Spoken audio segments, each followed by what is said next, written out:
Please join me in observing a moment of silence.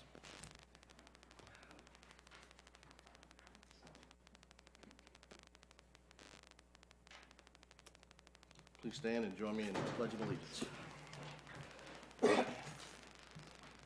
I pledge allegiance to the flag of the United States of America and to the republic for which it stands, one nation, under God, indivisible, with liberty and justice for all. Thank you. Please be seated, and you all are. Thank you. And if everyone would make sure their cell phones are silenced or turned off, would appreciate that. We call the roll, please. Councilman Clark. Here. Reed. Brown. Lawler. Here. Spicer. Here. Williamson. Here. And Mayor Atchison. Here. Okay. First item is approval of the agenda, and we have one item that we're not going to discuss tonight, which is Roman numeral 11D, which is discussion and approval of the first reading of ordinance 2019-03. Correct? Yes, the Michigan Supreme Court just issued an advisory memo.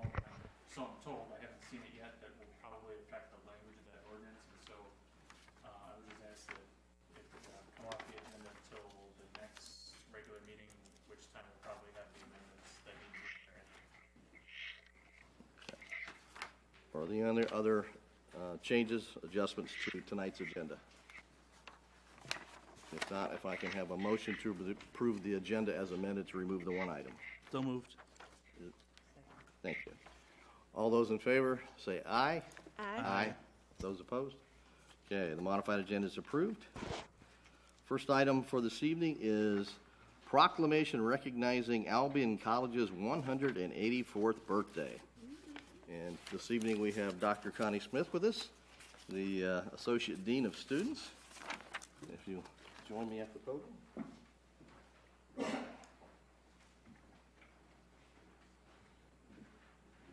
this. Okay, this is a proclamation recognizing Thursday, the 21st of March, as Albion College Day. Whereas Albion College was originally established to meet the educational needs of the children of Native American and Methodist settlers in the southeastern area of Calhoun County, Michigan. And whereas on March 21st, 1835, Albion College was awarded a charter by the Michigan Territorial Legislature. And whereas Albion College became one of the first schools in the Midwest to produce co-education, when in 1850 the Michigan Legislature approved the founding of the Albion Female College Institute. And whereas Albion College was fully authorized by the state legislature to award 4-year college degrees to both men and women on February 25th, 1861. And whereas Albion College is recognized as one of the world's preeminent academic institutions with accomplished alumni leaders serving as leaders in medicine, education, industry, law, and government. And whereas Albion College students, faculty, and alumni are contributing members of our community and partners in the redevelopment of our state. And whereas Albion College brings enthusiasm, opportunity, a sense of community service, which serves as an inspiration for all of us. And whereas Albion College will celebrate 184 years of academic excellence and fostering progressive social change in our world with events on the same day around the country and the globe. Now therefore, I, Dave Atchison, Mayor of Albion, do hereby proclaim March 21st, 2019 as Albion College Day. And witness whereof I hereunto my hand and cause this to be affixed the official seal of Albion, Michigan on this 18th day of March in the year 2019.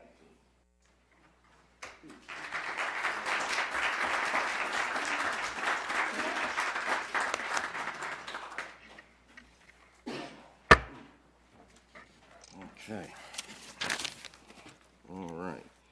And next presentation is from the Albion Economic Development Corporation. That's an update. Whoops, that's just what I need to do. We'll just move them. So, good evening. I'm guessing this works. Yeah, okay.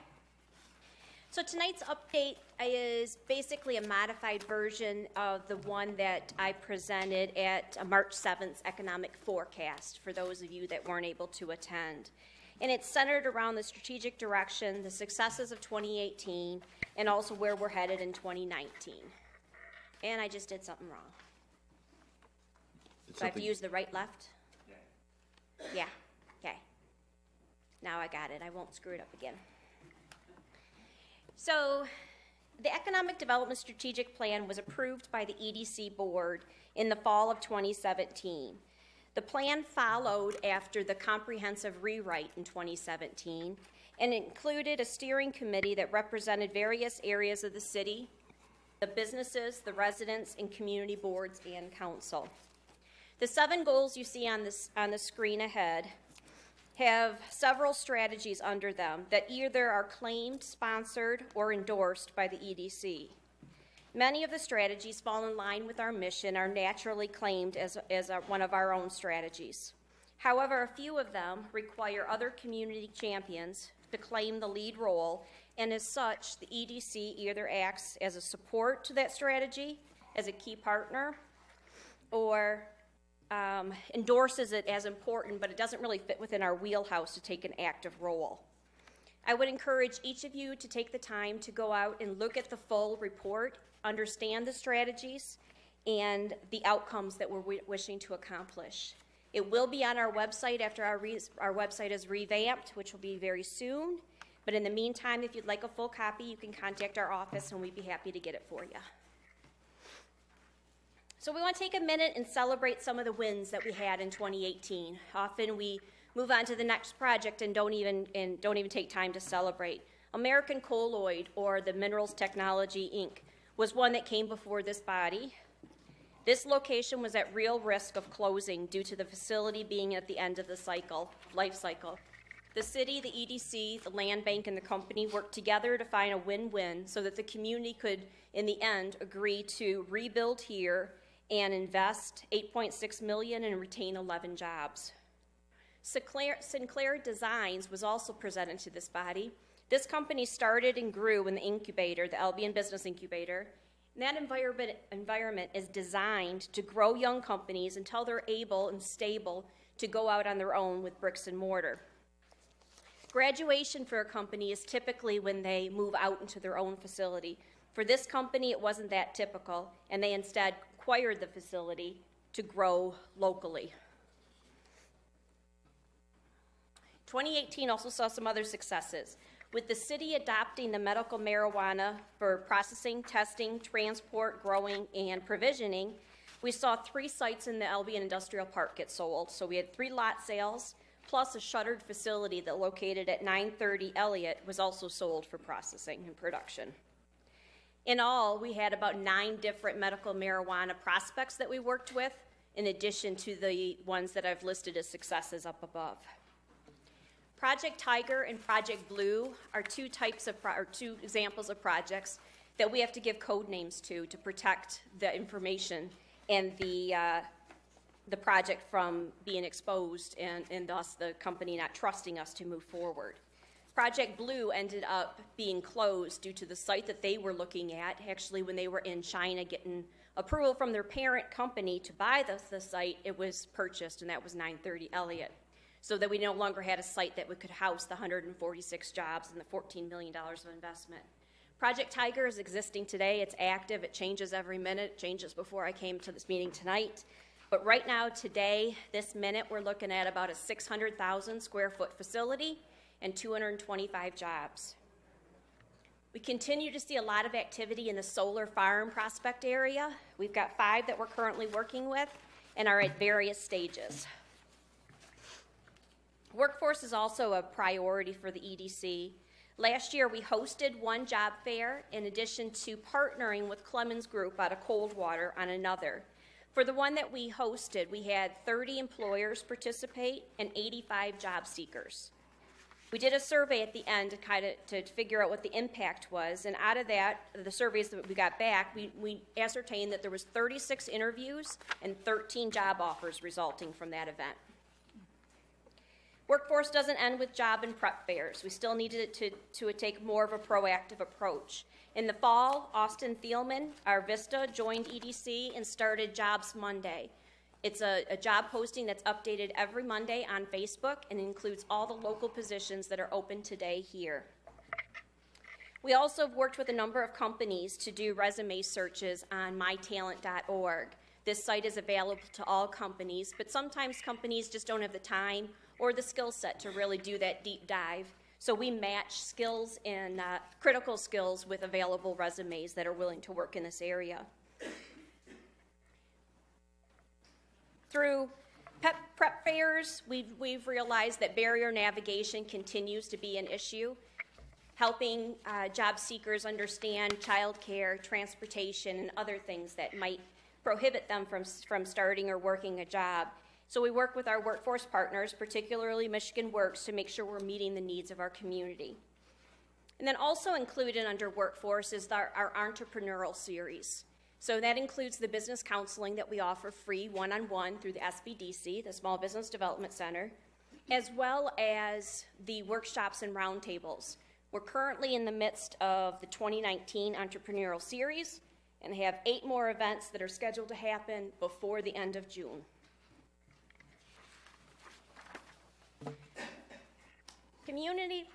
Community development is just as important, and the projects you see on the screen, as well as the ones that we're working on today, are critical to attracting future projects and leveraging the successfulness of those in the future. So community development is all about sense of place and making our community a place that businesses and residents or people want to live, grow, and play.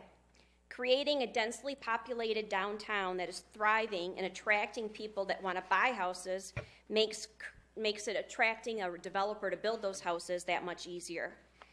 We've talked a lot in many presentations about those early adopters, the Bohm, Kids and Stuff, Ludington, that took a chance and absorbed some of the risk and the uncertainty of investing in a community that wasn't growing. These types of investments are critical to the long-term success and sustainability of our community and will lead to more opportunities for the corridors, residential neighborhoods, industrial, and business. Albion Food Hub is also located under the EDC. The Food Hub is designed to increase food-related businesses and improve food security in our community. We've had 3 anchor tenants that have been continually using the space this past year, and then several that used it as needed. We also saw 3 retail pop-ups use the space, one that's continually using it now every weekend, so hopefully you all know about that one. And we've also partnered for different job classes, or I'm sorry, not job classes, classes and opportunities to grow and diversify what we can do there. In addition, the farmers market is continuing to grow. On the screen, you'll see the vendors that are currently usually there, the more routine ones. The winter market continues to be a struggle, so we've done some things to kind of revamp that, such as making a reduced schedule to be more effective to the vendors and the shoppers. So where are we going in 2019? 2019, the focus is going to continue to be workforce, business development, and community development. Workforce will be critical in making sure that as we win these projects, such as Project Tiger, if we win that, can we supply the jobs that are needed? And making sure our workforce partners are all at the table to fill the needs of the company, otherwise we won't be successful for the next one. Business development is really the bread and butter of economic development. Understanding the concerns and the successes of our existing manufacturing base, as well as attracting new industry and business to this area. Community development will continue to be a highlight. The strategic partnership that EDC has with ARC will be a priority. The development of 315 South Superior, which some know as the Sanders Building, is going to be a priority project in the coming months. That'll be into 12 1- and 2-bedroom apartments, and then hopefully an anchor tenant that can hold the development of the downtown together. We're starting to see a lot of increased activity in the Albion Brownfield Redevelopment Authority, which is also the EDC board. So we need to put policy and processes in place so that each project that comes forward is reviewed on a consistent basis in a fair manner. And then working with the community to support the neighborhood, the housing, and the corridor improvements that are identified. Also, funding. We have an RLF program that's underutilized. We need to build awareness and increase the use of that program when it's appropriate. We need to try to find sources of funding to help build capacity and grow the economic efforts in our community. Right now, we're reacting to economic activity. We need to be proactively finding economic activity, and we can't do that with the number of people and resources we have currently. And then finally, the Albion Food Hub is also going to be seeing some major changes in the coming year. We've struggled with that, and we've always closed the year in the red, and I don't know that that's going to change with what we're doing, but we're going to try to make it a more usable tool that we can get revenue in from different sources. So there's a steering committee that's been put together to rebrand and find strategic initiatives, such as redesigning the hub, using it as kind of a revolving restaurant, if you will, and having chefs come in on a rotating basis and do seated meals, bringing in revenue, and even looking at like culinary schools and things like that, so we can use the space more fully than just the anchor tenants that are going through it right now. So with that, I'm done talking. If you've got questions, I'm happy to answer them, or I can let you go on to your next presentations. Are there questions from council? Councilmember Clark. So I heard you talking about the economic development for the downtown and the housing. So all the vacant lots, I know there was a presentation done by, Land Bank? yes. So what are we doing moving forward as far as the vacant lots and stuff, other than selling them, as far as building and bringing up other properties on these lots? Not necessarily people that live in the area, but as far as people that can invest and do that. What are we doing? So the land bank really takes the lead on those, that we call that small scale development, and they're working with a group called Incremental Development Alliance to, which is an interesting concept. They've got models that fit on those lots, so anybody that's got some skill set could say, I'd like to buy that property and put a duplex on it and create some rental income for themselves to help them get out of poverty or low income status. So that alone is a great way of doing it, bringing density into the community. However, it's not going to be the only fix. So a lot of the blighted or the emptied lots can be consolidated into a bigger development. So we're working to identify where those can be. And even if it's, if there's one that's not actively or currently owned by the city and or the land bank or somebody else, trying to find a way to acquire that so we can put together a development piece for a larger project, and we're then marketing those. And there's a criteria for that, and it's available for people to know what they need to have in order to do that? The small scale development, there's definitely a criteria. It talks about it. There was just workshops done last fall, okay. And then I think it was in January, I didn't go to that one, that walked you through how to do the projections and the financials, and it was a great workshop, and maybe we could get it repeated because I don't think it was used enough. Okay. But it would help build, the whole concept is where we used to have a one resident house, we need to have multiples because we're not having that big of families anymore. So we have to create that density to draw the demand. Okay. Thank you. And I know as part of the city's zoning ordinances are being looked at and being updated in the process, they're considering where ordinances don't support some of these innovative solutions, and can they be a revised change so that it opens up more opportunity to do what Amy just described. Absolutely. I had a question. Councilmember Williams. So I know the Food Hub has done recently, I'm on the United Way board as well, we've given some gifts to help do food distribution. I was wondering if you could shed any light on how many people we've fed or families that have been able to access that. Taxing my brain. No, I'm sorry. Well, and you don't have to get specific tonight, but I'm wondering, are you guys tracking on that? We are. Good. Matter of fact, we just tried to grow that program for a full year. So we had to track the metrics. And now don't quote me, but I think each event has grown in how many people we've serviced directly, and then we're also keeping track of what their family size is, so we can direct. And it's somewhere around 100, I think, each time. So it's pretty impressive, and if you have a chance to get down there and help them distribute food, it's a pretty nice thing that they're doing. Anyone else? Thank you. Thank you. Okay. Next up is the Greater Albion Area Chamber of Commerce and Visitors Bureau update. Mr. Worley.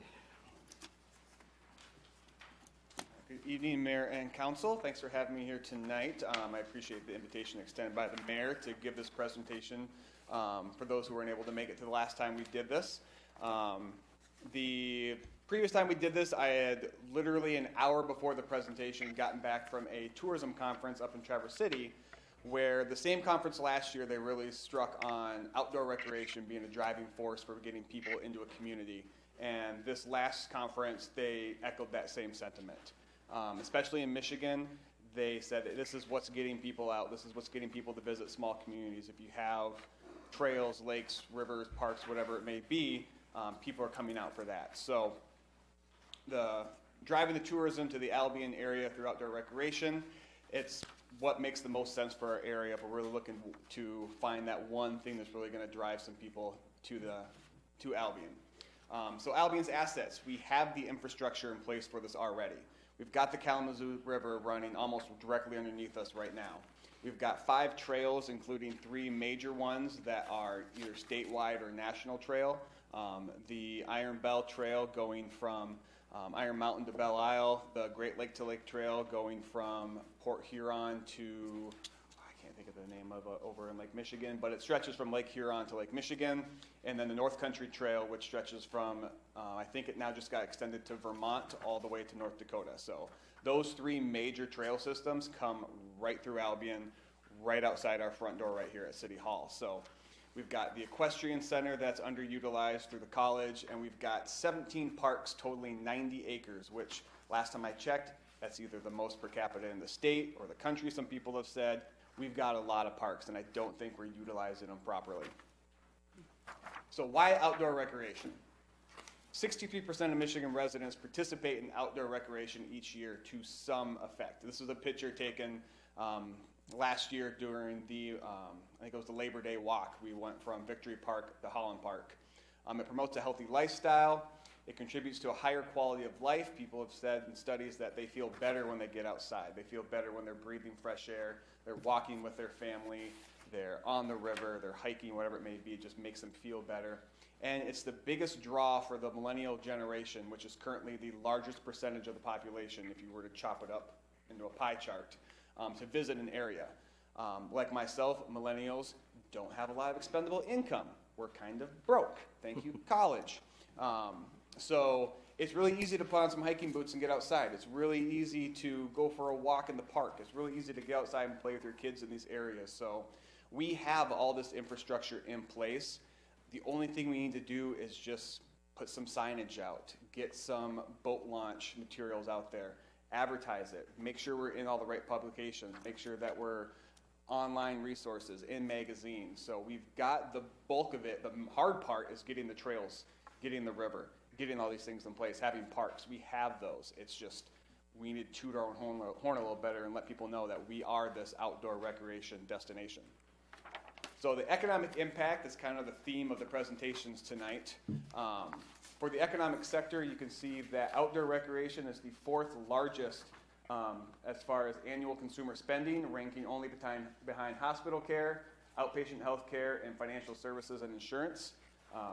And then as far as job creation, 7.6 million jobs are created out to facilitate outdoor recreation. So it's an economic driver, it's a job creator. We can have some of that here in Albion. So nationally, $887 billion spent on outdoor recreation, 7.6 million jobs, 65.3 billion in federal tax revenue, and 59.2 billion in state and local tax revenue. Parse that down a little bit for Michigan, still $26.6 billion spent in the state of Michigan every year on the trails, on lakes, on rivers, in parks. It's creating over 200,000 jobs, over $7 billion in wages and salaries, over $2 billion in state and local tax revenue. So people come here to use the trail, to come here to use the river. They're not just gonna get on the trail then leave. They're gonna eat, they're gonna shop. If it's a long weekend, they're gonna stay overnight. They're going to be spending money in Albion. So some of the comparable trails to show what could be done in Albion as opposed to other trails throughout our kind of Midwest region. The Greater Allegheny Passage from Pittsburgh to Cumberland, Maryland. 150 miles of trails, $50 million estimated overall economic impact along those 150 miles. The average day user spends $18 on the trails or on the river. Overnight guest, $124. That'd be nice to have some of that money coming into Albion. 137 new trail-related businesses opened. It's a jobs creator in that 2007 to 2015 span. 72 of those businesses closed in that time. Not those trail-related ones, but just 72 overall. So it was a net gain of 65 businesses in that time.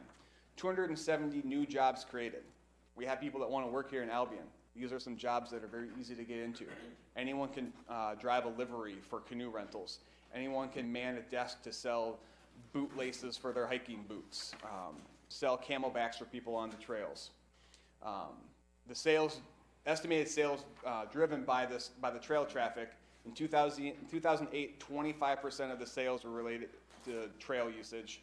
In 2012, 30%, up to 34%, then up to 40% in 2014. People in this area spending money because of the trails. The Erie to Pittsburgh Trail, 62 miles. Overall economic impact, $7.48 million. $21 a day by day users, $80 a day by night users. That's money that could be coming to Albion. 61% of the businesses plan to expand in the next year along that trail because they were seeing so many people coming through. They had to get bigger or else they were not going to be able to keep up with everyone coming through. 70% said it was specifically because of the trail. They saw a 10% rise in sales in 2013 and a 19% in 2014. So in Michigan, the closest thing we have to the Kalamazoo River Trail is the Huron River Watershed Council Trail that kind of wraps around the Detroit area. So in a year, $22.5 million spent along that trail. Almost $10 million on meals, $2 million shopping, $2 million on transportation, almost $8 million in gear rental. This is all money that we're leaving on the table in Albion by not really focusing on getting our trails and our rivers and our parks to this place where they need to be to attract these people. I said, money on the table. If we only saw 5% of what is spent annually on the Huron River Trail, that's over $1 million spent in Albion. Wouldn't that be nice? One-time investments into the river and trail infrastructure, if it's signage, if it's paying to be on maps, if it's someone investing into being that canoe livery, into doing bike rentals, any of these basic things, we start to build that reputation as a trail-friendly place. Word of mouth is the biggest way people talk about the trails. They'll go back to Vermont, they'll go back to Texas, they'll tell their friends, I hiked this great trail up in Michigan. It was a little place called Albion, Michigan. You gotta go check it out, Google them, see what it is. People come here. They come here one time, they're gonna come again, they're gonna come again, they're gonna tell your friends. So it's an economic driver, it's a job creator. My contact information is on the screen. I'm willing to work with anyone who's serious about promoting this. I know I've had some talks with members of council before and the mayor about doing this. We've got some other businesses in town who are really leveraging outdoor recreation as well, like the brewery. They do runs, they do bike rides. They're promoting people getting out and being healthy, being on the trails. So with that, I thank you all for having me here tonight, and I look forward to speaking with you all soon. Thank you. Are there any questions from council? Oh, questions? Looks like you're I did getting a off good job. easy. All right. Okay. Well, I'll go up there and do mine just like everybody else.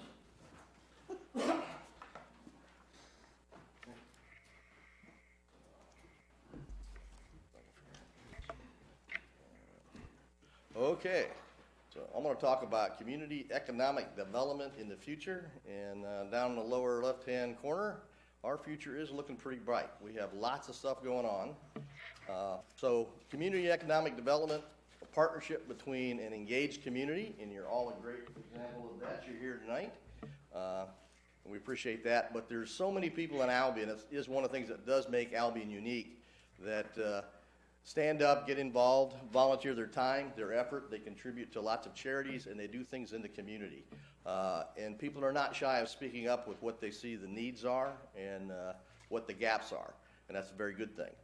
So it's a partnership between that engaged community, working with the city government, which we're trying to do, and local area stakeholders, such as Albion College, Oak Lawn, Star Commonwealth, and many other entities here, and private sector interest. So developers coming in to do housing developments is something that we're looking at and trying to figure out how we can encourage that. But the end goal is to build a much more vibrant community, filling the needs of the community, and making this a better quality of life for everybody that lives here, and encouraging people to locate here in Albion and raise their families. Okay, so building a vibrant community, you can see we're using the theme of a puzzle. And I think most everybody has tried to put puzzles together, and you have an image of what you want it to look like at the end, which guides you putting the pieces together. But you can't put all the pieces together at any one time. So you do things in waves, you do things in a sort of a ripple effect. We've invested a lot of time and effort and support in downtown development, and that's moving along. But we do need to do more things and put a higher emphasis out on the corridors and in the neighborhoods, and we're going to talk about a little bit about that.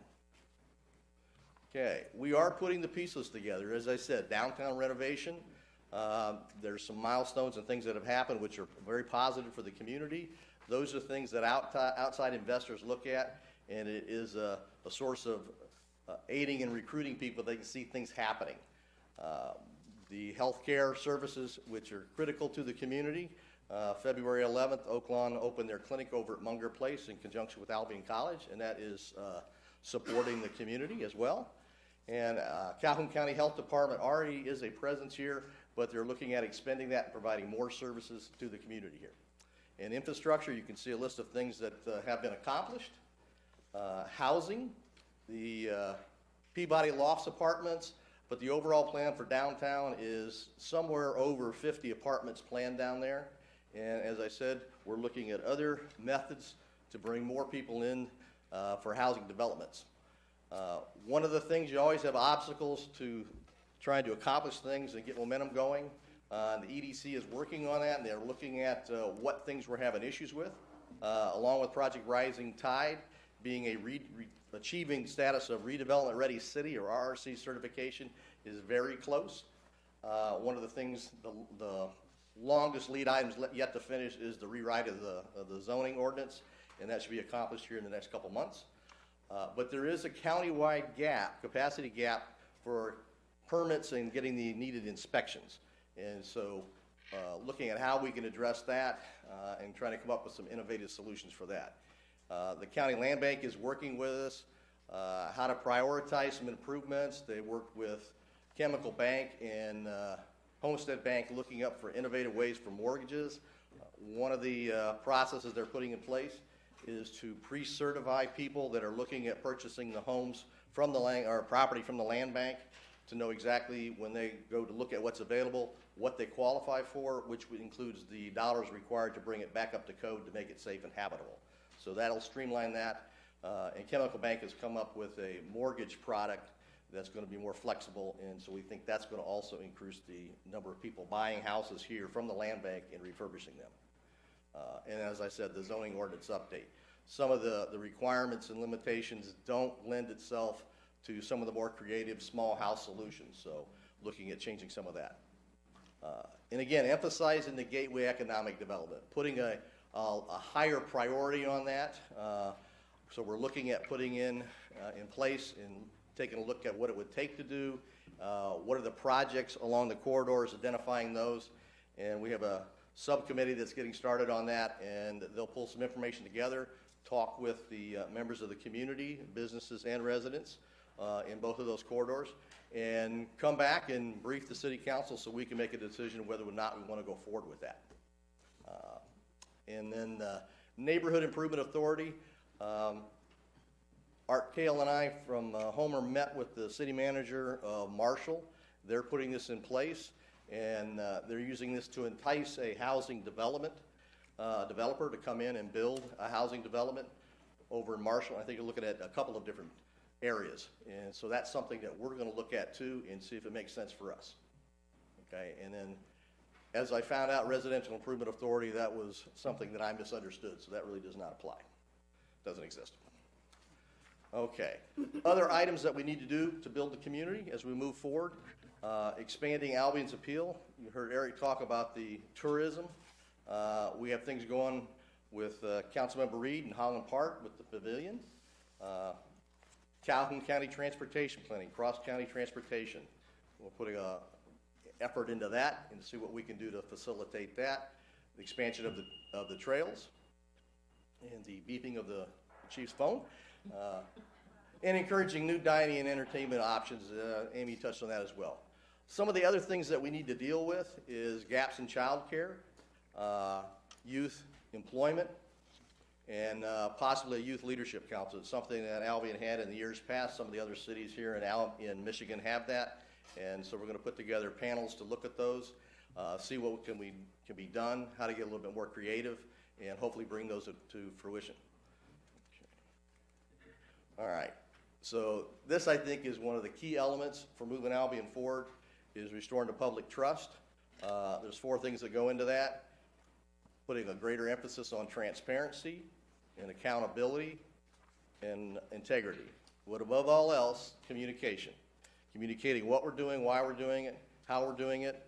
And I think even if the end result is a decision that some folks in the community don't agree with, if they have faith that it was done in a transparent fashion, and that we have the best intentions and they understand what we're doing and why we're doing it, it's easier to accept and support something maybe you would have done it differently, but at least you understand how we got there.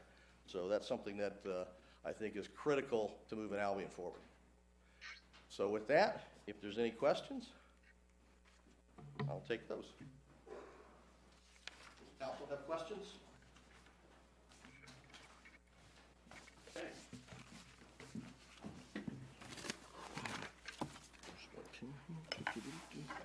All right, lost my place here. There we go. All right, we do not have a public hearing.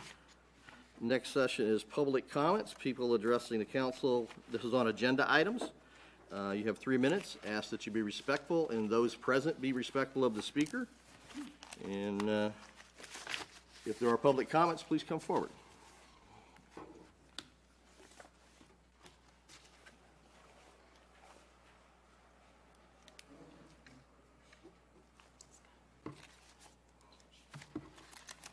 If you would state your name and address for the record, please. My name is Stacy Stewart, and I live at 205 West Oak Street. Thank you, everyone, for listening to this consideration. It is in regard to the rental certification that you'll have a conversation about in this evening's meeting. And one of the things that I'd really like you to consider is the objectives for rental certification, or at least as we perceive them, which is minimization of the blight that is in the communities, and also making safe rentals available for individuals. And I've done quite a bit of research on rental certifications, the positives and the negatives of it, and as rental certification as a whole tends to kind of put one fix on a problem and attempts to force everyone into improving their property and or fixing safety needs, which everyone agrees fixing the safety needs is a necessity. But we also find out that a lot of times when you take rental certification and put it in an entire community, it has a tendency to drive the cost up, especially if the costs can't be justified from the standpoint of some of the improvements. If you have to, setting safety aside, if you have to make improvements in a property, I'm using Jackson as an example in my head. They had a tendency to change some of the aesthetics of the house, make the aesthetics of the house more attractive for the community, which is totally understandable, but sometimes it's not cost effective when the value of the house it doesn't match the amount of investments. The other things that tended to negatively affect the community was it oftentimes raised the rental amounts. As you put, obviously you have taxes and insurances and those types of expenditures on it. And if you put certification, not just certification, but improvements as well, it can have a tendency to raise the amount of the costs of the rental units. And some investors leave the community, so you will reduce to some extent the available rental units in the community. We'd like to see a more positive way of moving forward with improvements in the community. We've looked at, as I'm not speaking on behalf of all RPOA, I'm just speaking on behalf of some of our conversations. We'd love to work with City Council and sit down and come up with potentially a subcommittee or other type of task force to look at alternatives other than just a blanket rental certification. And that means things like maybe addressing on a house-by-house basis, maybe having some type of using RPOA to buffer requests or assistance on getting some of the things fixed, or just look at other alternatives which may be considered in lieu of rental certification. Thank you very much. Thank you. Are there further public comments this evening? Seeing no more public comments, we'll close that. And if I may have a motion to go into closed session? So moved. Second? Okay. Do a roll call vote, please. Councilman Clark. Here. Reed. Yes. Johnson here. Lawler. Yes. Spicer. Yes. Williamson. Yes. And Mayor Atchison. Yes. We will adjourn. That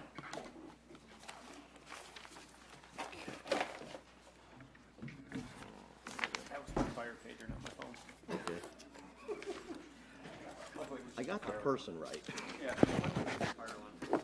Okay. Otherwise, I would have got up and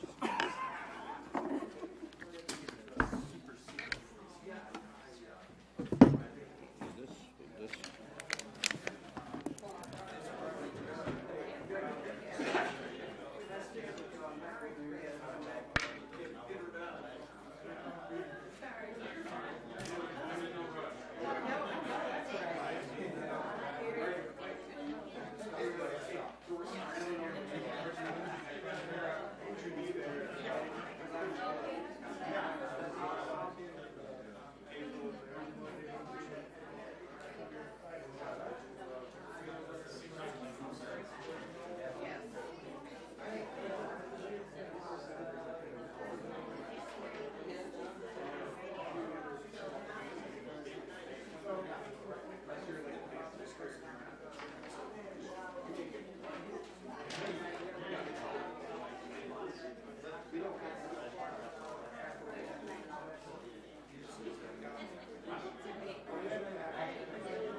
from it, and see who owns it, and what's the tax value and all that stuff. So if you're interested in a particular piece of land, you can go and see it, and it will tell you that's a landscape lot or not. So if you have a particular piece of land that you're interested in, and you want to see if it's a landscape lot, that's a good way to get it. That's a good starting point. They have different programs, so I didn't bring land bank card. So I can probably go, but I don't know how long it's done. I think I have some in the car. Yeah, yeah. So, but yeah, so you can check the county GIS. You can just Google it, county GIS.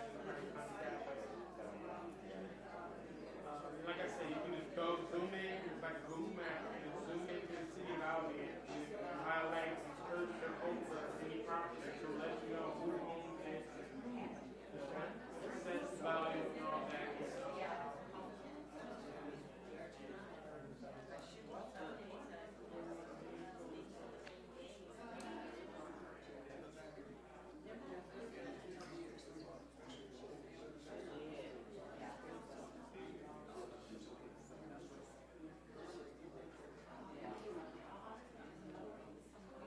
GIS, right? Yeah, and my phone doesn't get the best of service in this building, but you can actually pull it up on your phone too.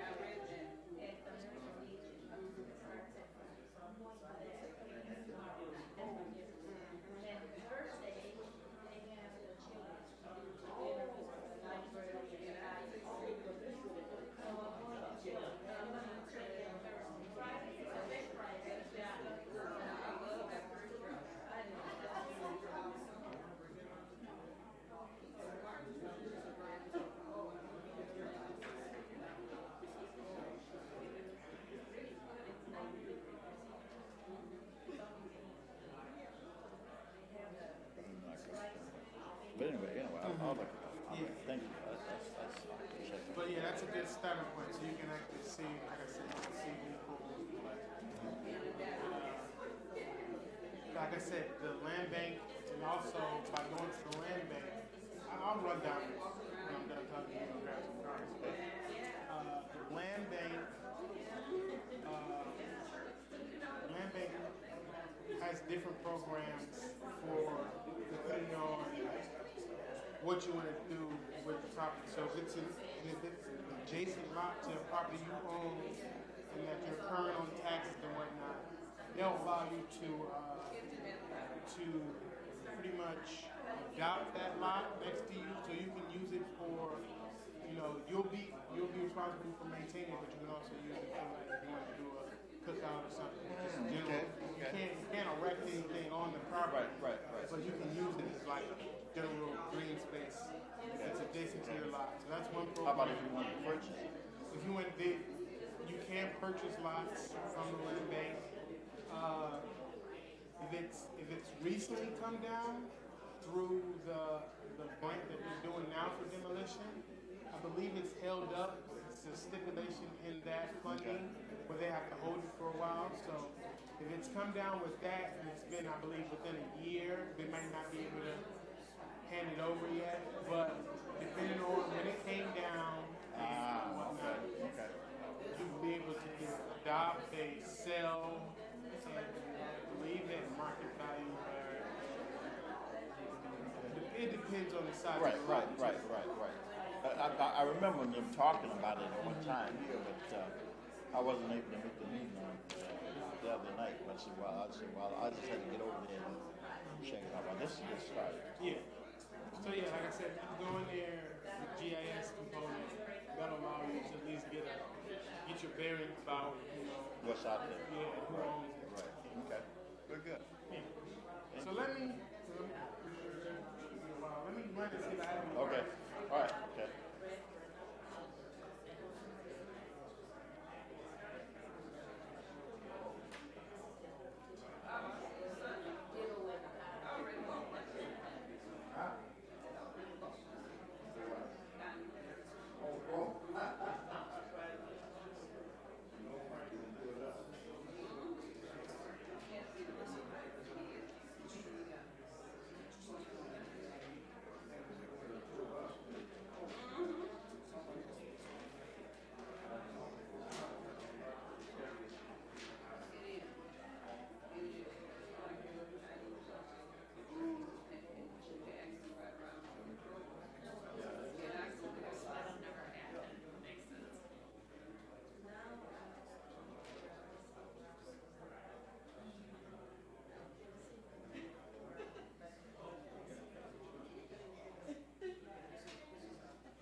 tell me we're 90% through the agenda.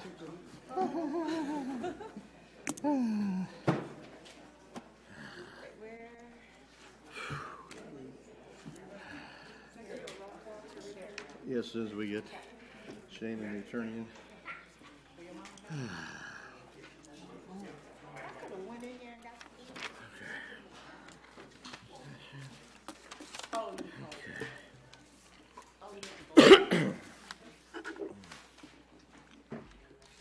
Okay. I call this meeting back to order. If you would please read the roll. Councilmember Clark. Here. Reed. Here. Brown. Lawler. Here. Spicer. Oh. Williamson. Here. And Mayor Atchison. Here.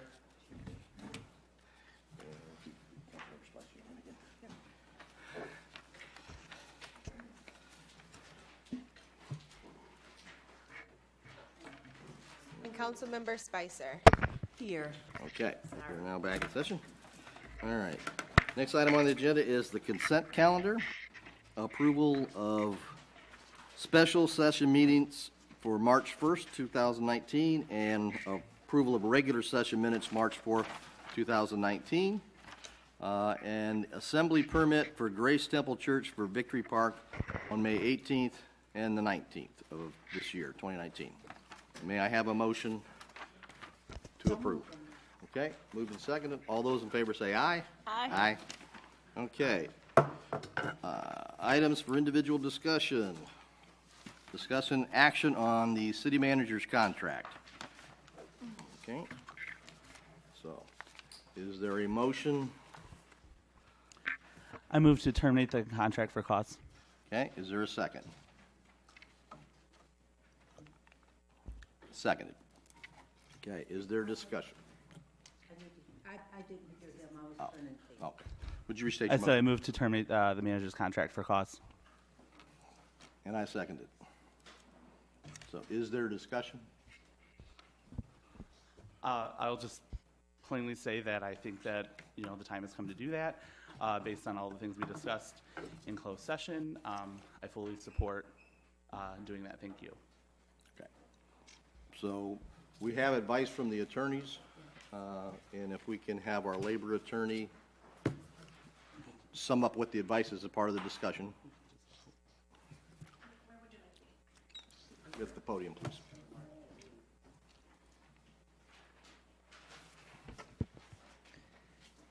As relates to Ms. Rufus's employment status, that we have reached a tentative settlement agreement and full release of claims that has been presented to the council. It is to limit liability for the city, that settlement agreement is the recommendation. Okay. Any questions or further discussion? The city has, just a little discussion. The city has precedent for terminating with cause in the past, other managers or employees of the city. And I respect the advice of legal counsel. They gave some great advice during our closed session, even now. But I still think terminating for cause is the most appropriate action to take. Okay, so for clarification, the agreement is to waive pursuit of compensation for the cell phone. We have the cell phone, and that's what we would be conceding with the settlement agreement. So if there's no further discussion, Councilmember Spicer. Well, I just want a little bit more clarification. We are terminating, it was a motion to terminate for cause. So that would mean saying no to the settlement agreement, am I correct? Okay. If the motion is to terminate for cause, for violation of contract, if that motion passes, then the city manager will be terminated for cause. If that motion fails, then we'll Be back to discussion again. be back to have discussion, and if there's an alternative motion to follow the attorney's recommendations on limiting liability, then a motion will be made and we'll vote on that. So the vote before the council is to terminate for cause. If you would read the roll. Councilmember Reed. No. Lawler. No. Spicer. No. Williamson. Yes. Clark. No. And Mayor Atchison. Yes. Okay, so the motion did not pass. Is there further discussion or a second motion? motion that we take the advice of our labor attorney and city attorney to accept the settlement agreement that is proposed. Okay, is there a second to the motion? Second. Okay, is there discussion? City attorney. So just as a broad overview, and certainly Ms. Ditz can fill you in on any more specifics, but the terms of the settlement agreement would require the resignation of the city manager. City manager would be required to reimburse to the city $6,500 within 120 days of the execution of the agreement.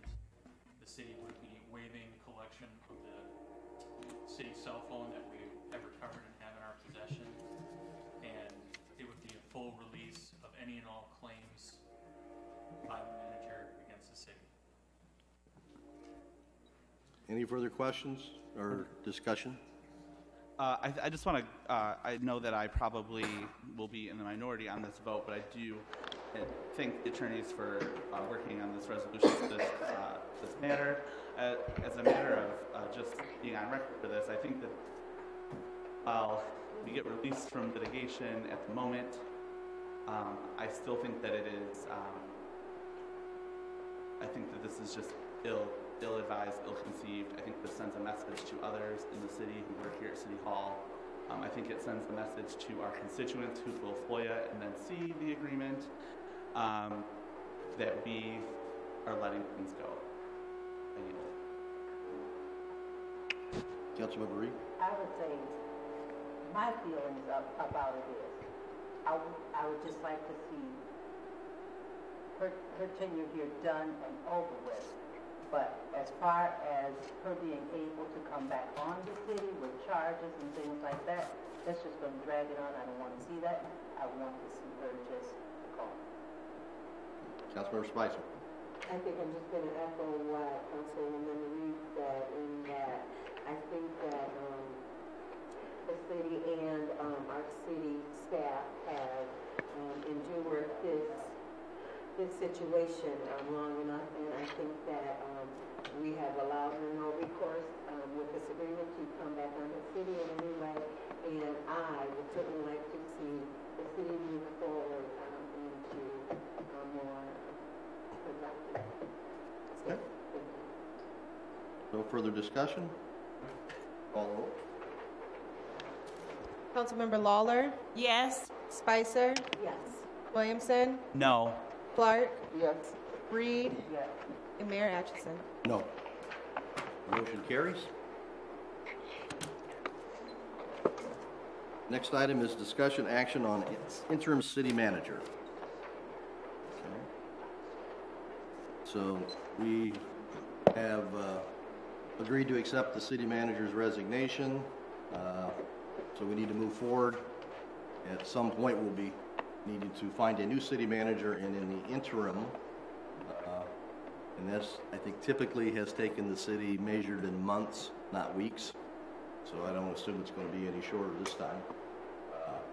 So is there a motion regarding the interim city manager? Councilmember Williamson. I move to make Chief Kip interim city manager. Second. Okay. Is there any discussion? Councilmember Spicer?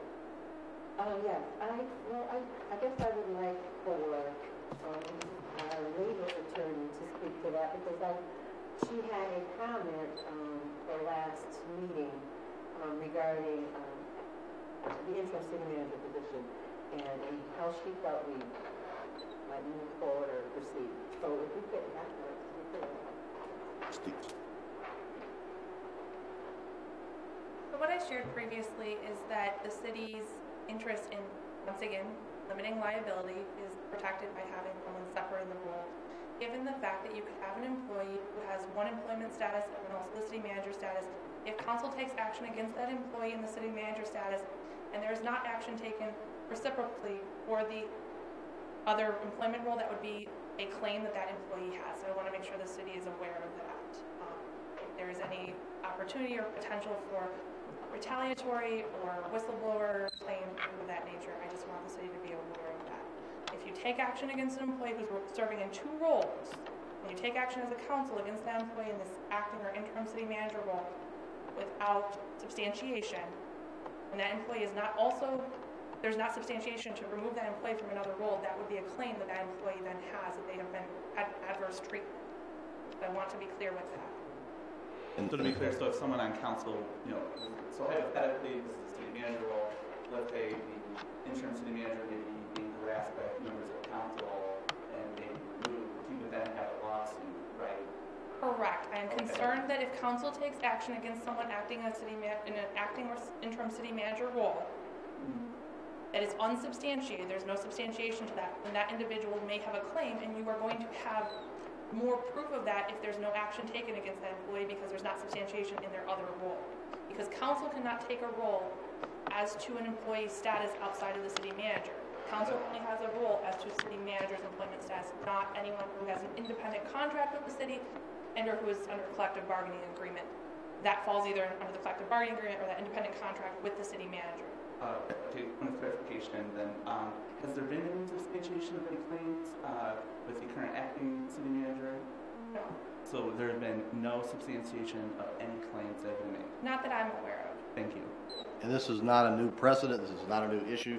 This has existed for years. I'm just making you aware Yep, of the understand. potential issue. Okay.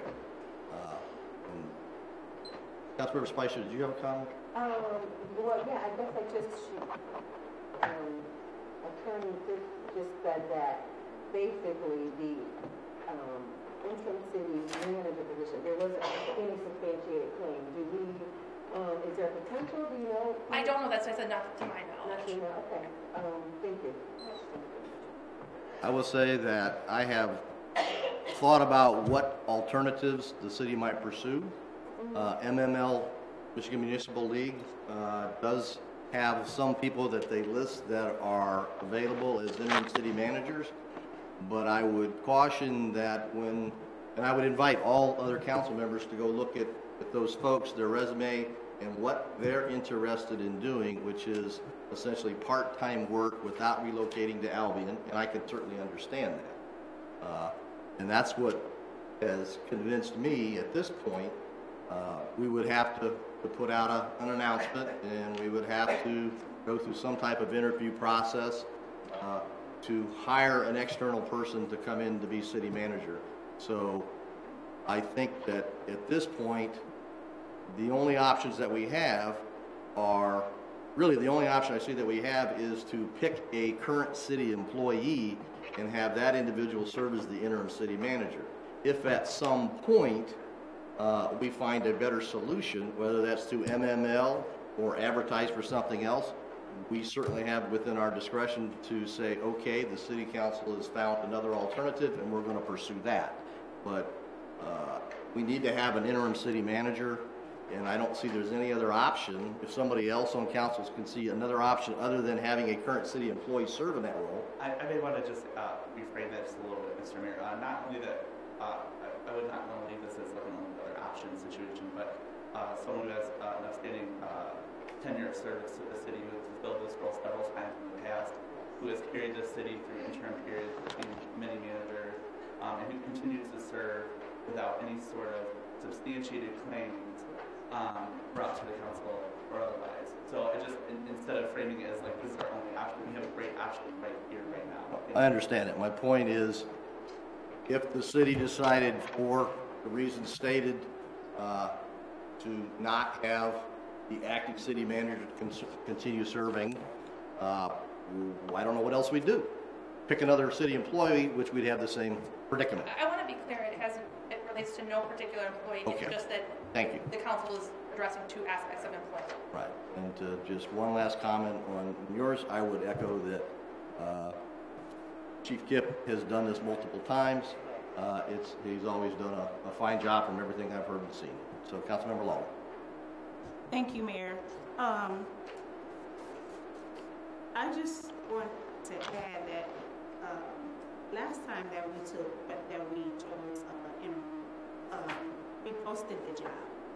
So I really don't see anything wrong with posting the job and letting our chief decide if that's what he wants to do or not. seem to have worked previously. Any further discussion? Call the question. What is the question? The question, the big question is doing, Chief 50 and Princeton United. Call the question, call the vote. Is there a second to call the question? Councilmembers. There has to be a second. Is there a second to call the question? Oh, I'm sorry, I didn't. So- You're still soft spoken. Councilmember Spicer, No. Williamson, Yes. Clark, Yes. Reed, Yes. Lawler, No? and Mayor Atchison. Yes. Condolences or congratulations. No, that, wasn't that the call the question? I'm sorry. Yeah. Oh, okay. Okay. All Just right. want to make sure. Next item on the agenda is discussion action of GovHR. Within the packet is a copy of the contract, the agreement that was signed back in May, which was for professional services. I made a late request, and so that's my fault for making a late request to get a copy of the proposal that GovHR had submitted, because what I was looking for was what are the background services and other things that they committed to doing. And I don't have that in front of me, and I don't know off the top of my head, and I don't know whether anybody here knows what's in their proposal. So, what I had in mind here was doing a thorough look to see how and why we ended up where we are. A fair amount of money has transpired. And I just want to make sure that we learn from, I'll say mistakes, or learn from experience and do things different where we can, so we end up with a similar result. We have a point of information real quick. So we moved to electrifying, which is the matter of parliamentary procedure.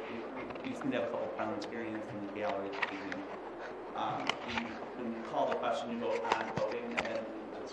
That's right. So we need to go back and vote, and now we need to vote on the main question. Okay, so we voted to vote. Sorry. There you go. God bless the parliamentarians. Thank you, former mayor. No problem. Okay, so now we're going to hold a vote. Okay. Councilmember Williamson, Yes. Clark, Yes. Reed, Yes. Lawler, No? Spicer, Yeah. and Mayor Atchison. Yes. Okay. Again. Okay. See, I'm not crazy. So discussion action on GovHR. I placed that on the agenda, and what I would like is to make a formal request in writing to GovHR, provide everything that they have provided in leading up to the selection of, which includes background checks, if they were done, and that sort of thing. They have provided me with the background check and they have provided me with the credit check. But I would like them to provide everything, all information that was provided to the city. Okay. I think that some people end up in roles that they're not suited for. Some. Maybe the attorney can maybe help us with this discussion, because I've had a discussion with this as well. Do we have any room to move on our situation with WHR pertaining to our previous contract with them and the current situation right now? Well, I think there's two different questions there. One is, and my understanding is, that the particular agreement with GovHR allows you that if it is more or less doesn't work out with the candidate that they provide you, you can go back and they'll essentially find a new manager for you. So that is one consideration for council. I think what probably more you're looking at is, can we go back and get our money back for a variety of reasons. The short answer to your question is I'll have to review their contract, and I can come back at the next meeting and tell you whether or not you have an option to pursue them legally. I'm happy to do that. And I'm also happy to make the request that the mayor ask for everything that we have not already been provided that they obtained. Specifically, there were documents, like I shared a document from a meeting that showed that the certain checks were taking place and were clear, and then possibly that wasn't the situation. I'm just, so yeah, I would appreciate that. Yeah, I mean, and I can, so I can tell the council tonight, one of the things that I have done thus far is I requested GovHR provide me with a copy of her, the manager's Illinois criminal history and her credit check. And they provided both of those to me. They represented to the council that she was clear on both. And I'm sorry? I was going to say, and without getting into specifics, it would be my opinion that I believe they either grossly misrepresented that or were very inaccurate in their representations. Councilmember Spicer. Thank you. Attorney Harkness, was in your opinion, they provided a 2-year basically guarantee warranty. Does that in any way prevent,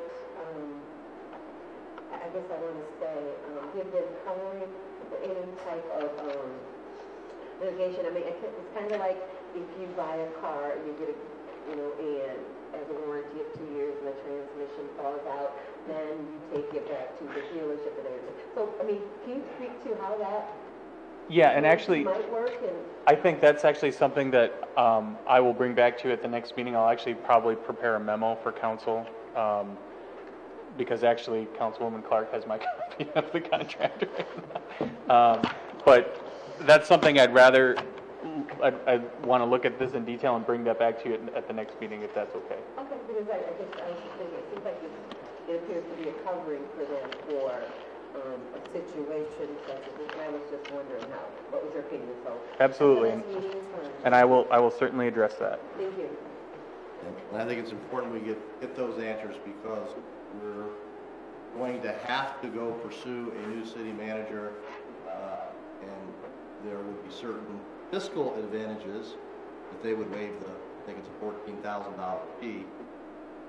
But if you're getting an unsuitable product that's ill-suited for the position, and if there were information that should have been identified and either wasn't identified or we identified it, we just didn't think you needed to know, or whatever the answer is, then not having to pay $14,000 for a lousy service is no better than just figure out what it's going to take to do it different. That's fine.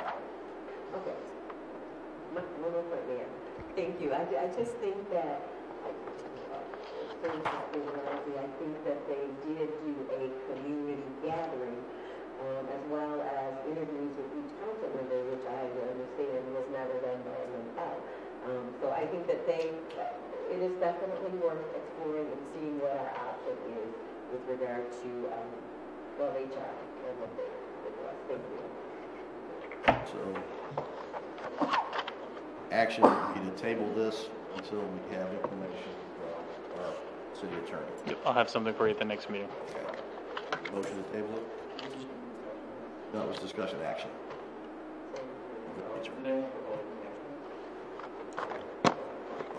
Thank you. All right. Discussion of precinct economic initiatives, and that was to ask the council representatives of each precinct to identify an economic initiative that they're supporting, facilitating, would like to support, facilitate, more than just identifying a need, but an actual initiative which would have a pathway to fund it, whatever that might be. So if we can go with the sequence. Actually, I won't impose that upon you. If one of the council members wishes to identify and bring forward economic initiatives that you're looking at pursuing, Councilmember Spicer. Thank you. I just want to say that at this time, there has not been any identified economic issues within the fifth precinct because there are planned a spring meeting with the precinct 5 residents. So at a future date, I will bring forth the decisions and the outcome of that meeting. So thank you. Do you have a time frame? You said spring. I met with, I talked with a woman on Saturday. She we're going to be getting together and putting together basically a plan, step of action, how we want to proceed, and then we will have to notify the residents in precinct 5. So I'm thinking, month or two. Probably sometime. Yeah, something like that. Okay. So when it's done, we'll get back to council. Thank you. Any other council members want to talk about economic initiatives in their precinct? The folks in my precinct are really concerned that we need to support and bolster the Albion Economic Development Corporation and continue to be supportive of all the work that they're doing. They are also extremely interested in making sure that the downtown revitalization effort continues.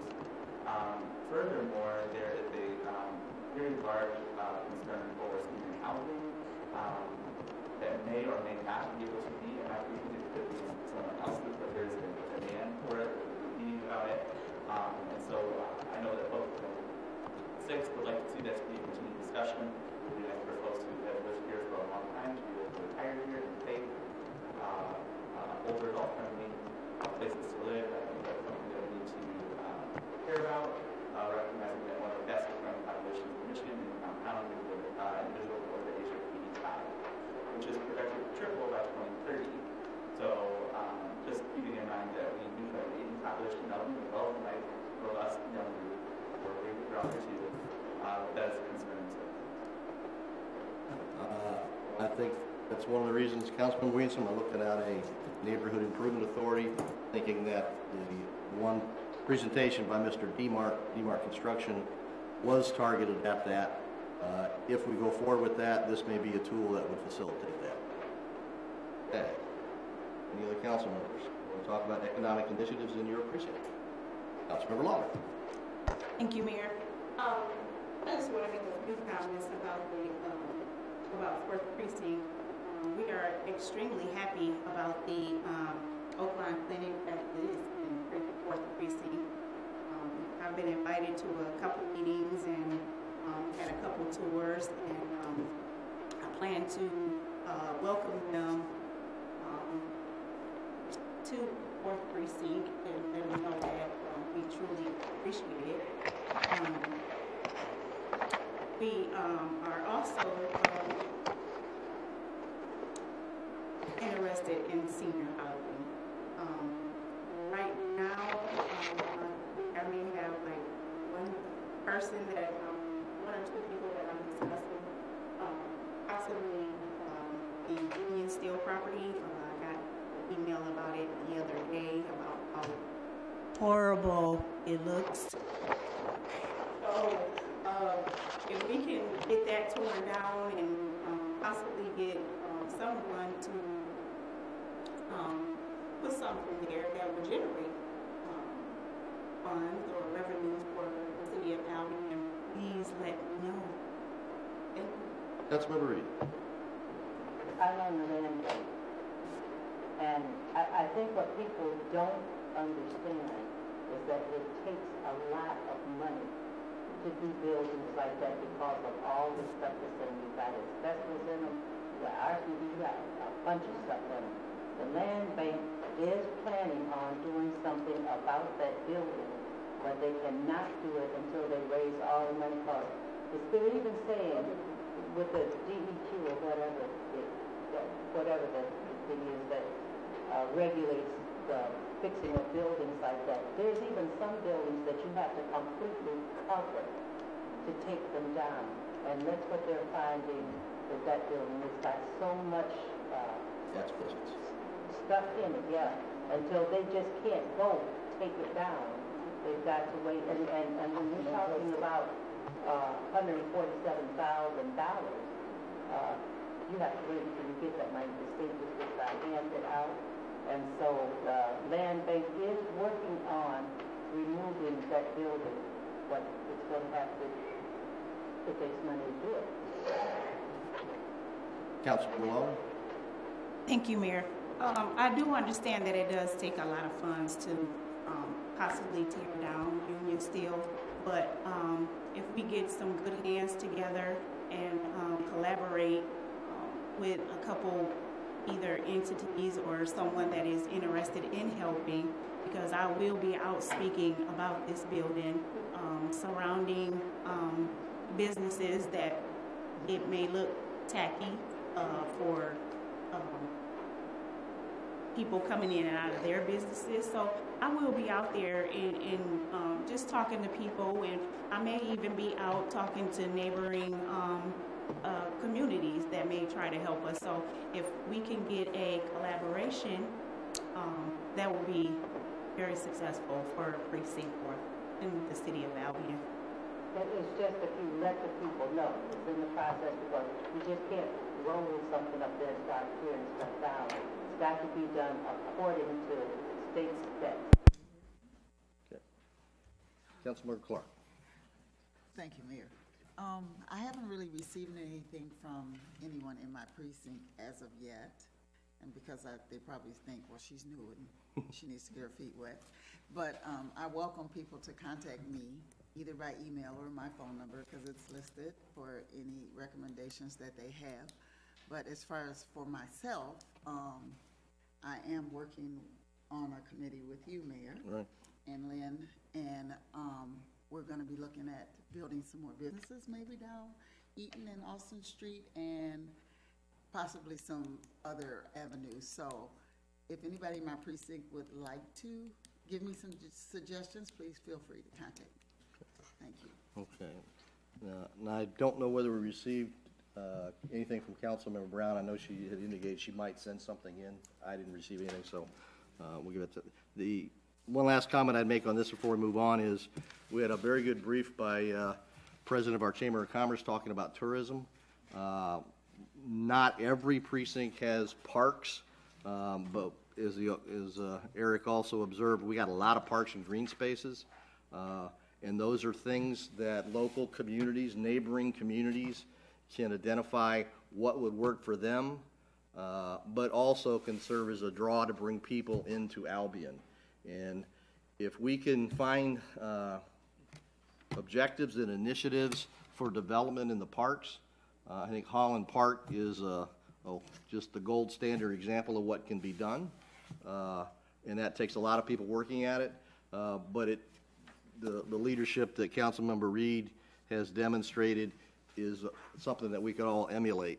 And so I would encourage you looking in your precincts for, if the river's in your precinct, ideas, communicating with our Chamber of Commerce. If your communities, as you're meeting with your community groups, have an idea for something in their park in their area, let's look at that. It would be nice if people could say, hey, let's go over to Albion because they got the Children's Museum, they got Holland Park, they've got this, they've got this, they've got this. There's so many things to do over there. We could go over and hit 2 or 3 parks in one day. Oh, heck, let's stay the weekend. You know, that's not as far-fetched, I don't think. So I'd encourage you to look at those things, which are, I won't call them non-traditional, but it's a new way of looking and thinking. Okay, so let's move on to that because we got plenty. And I appreciate all council members' effort in bringing things forward on that. Okay, so I'm sorry? We didn't do number 2. Did you have anything else? I thought we did, but I'm sorry. Did you have anything else to add as far as economic initiatives? Oh, no. Okay. Because I have been too busy helping. I'm glad That's true. a dear friend of mine passed, and so I've been working with his family, and I just really haven't had time. We did get we got at the last meeting a $5,000 check for the park. We got another $5,000 check for the park, and we are waiting to hear whether or not we got $50,000 that we wrote the grant for, and I hear it sounding really good for us. And so pretty soon we will be putting in a major pavilion in Holland Park. We are also have a group that's beginning to work on the riverway down through there to put in a new launch further down. in the park. And so, as far as the park is going, that's going good. I've also been working with Mr. Tracy on cleanup in Precinct 2, because I think that's absolutely necessary. Spring is here, and you can see the things that need to be cleaned up. And I think a city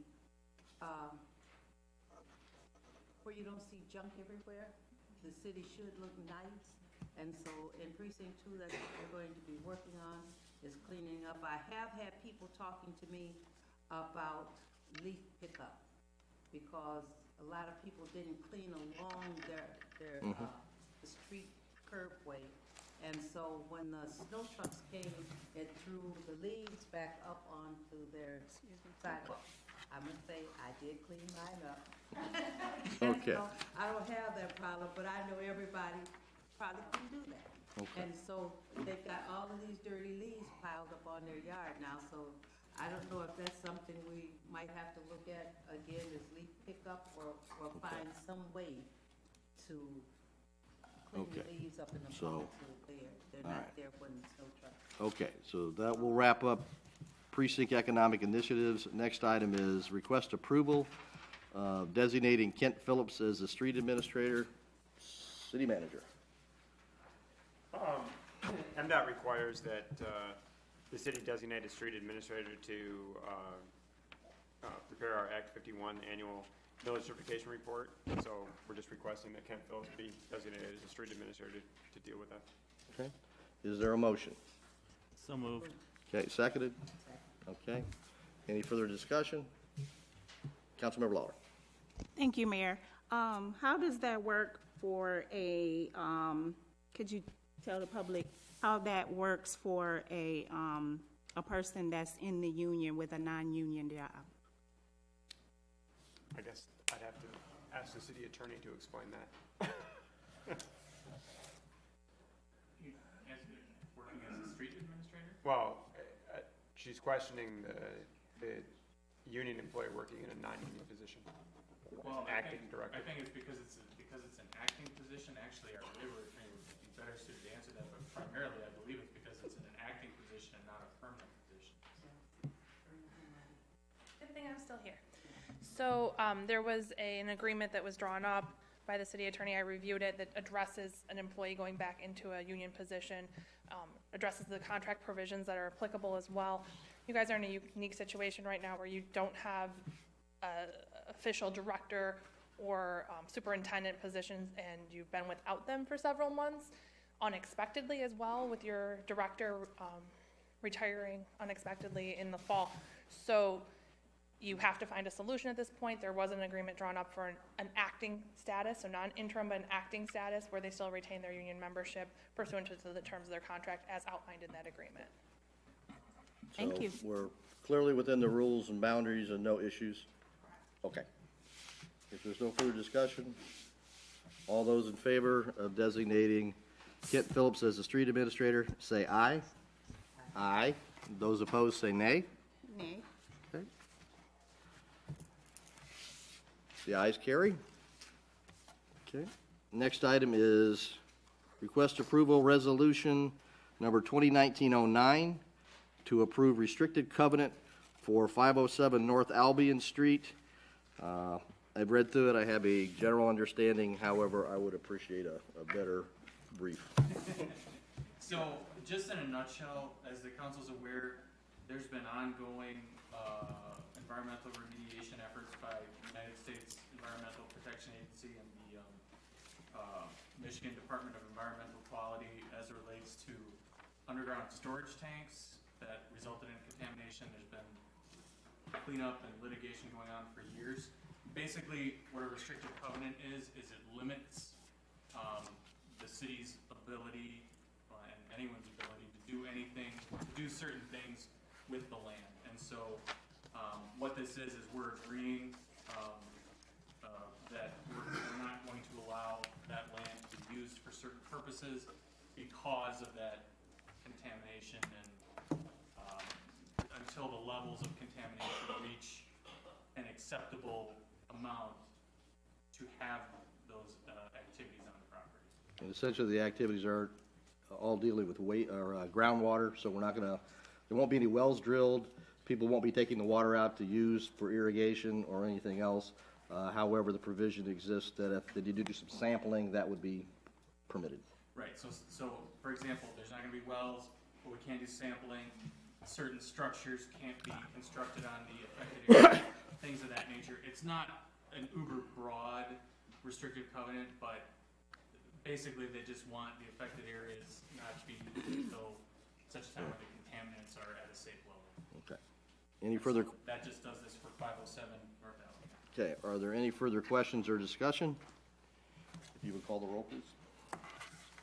Councilmember Reed, Yes. Lawler, Yes. Spicer, Yes. Williamson, Yes. Clark, Yes. and Mayor Atchison. Yes. Okay, resolution 2019-09 to approve restrictive covenant for 507 North Albion Street is approved. Next item is request approval of resolution 2019-10 to approve restrictive covenant for 1203 East North Street. Okay, may I have a motion? So moved. Second? Will someone second approval of this resolution? Okay. Discussion, and if this is different, please clarify for us the differences, other than it's just a different lot. This is the exact same thing, except it's for 1203 East North Street. Okay. All right. If there's no further questions or discussions, okay. So again, this would prohibit drilling wells, using the groundwater for any use, consumption, irrigation, et cetera. However, it permits sampling if needed. Okay, would you please, if there's no further questions or discussion, okay, would you please call the roll? Councilmember Lawler, Yes. Spicer, Yes.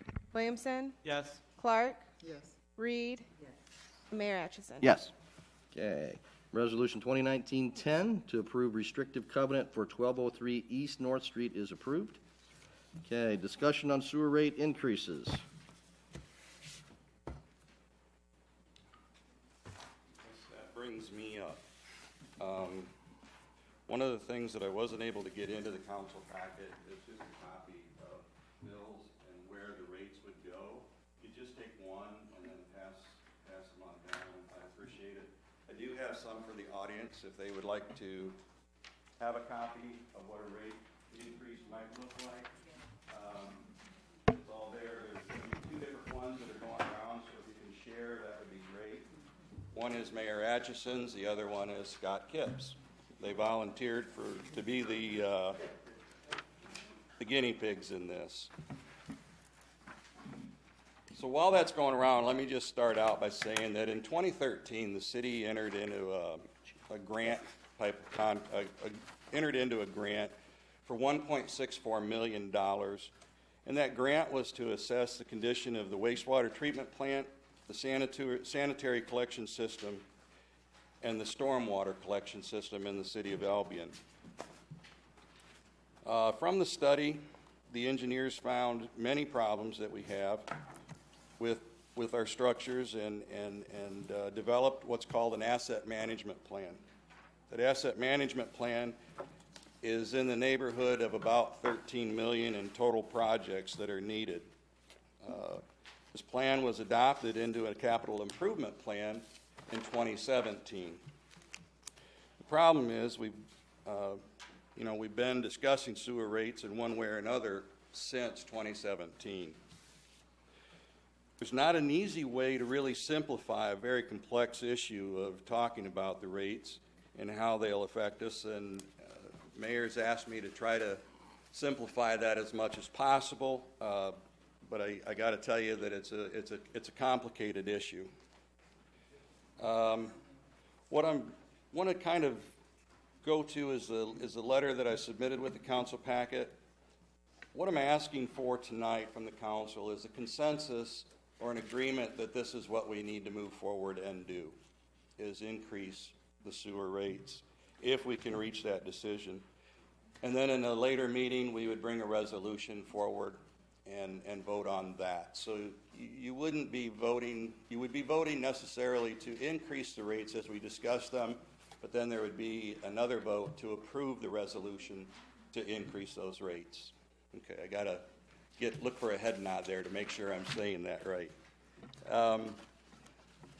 So what I've done is kind of gone through it and said, okay, what is it truly going to cost a person to look at the rates? So what I've included in here is a 7.5% rate increase.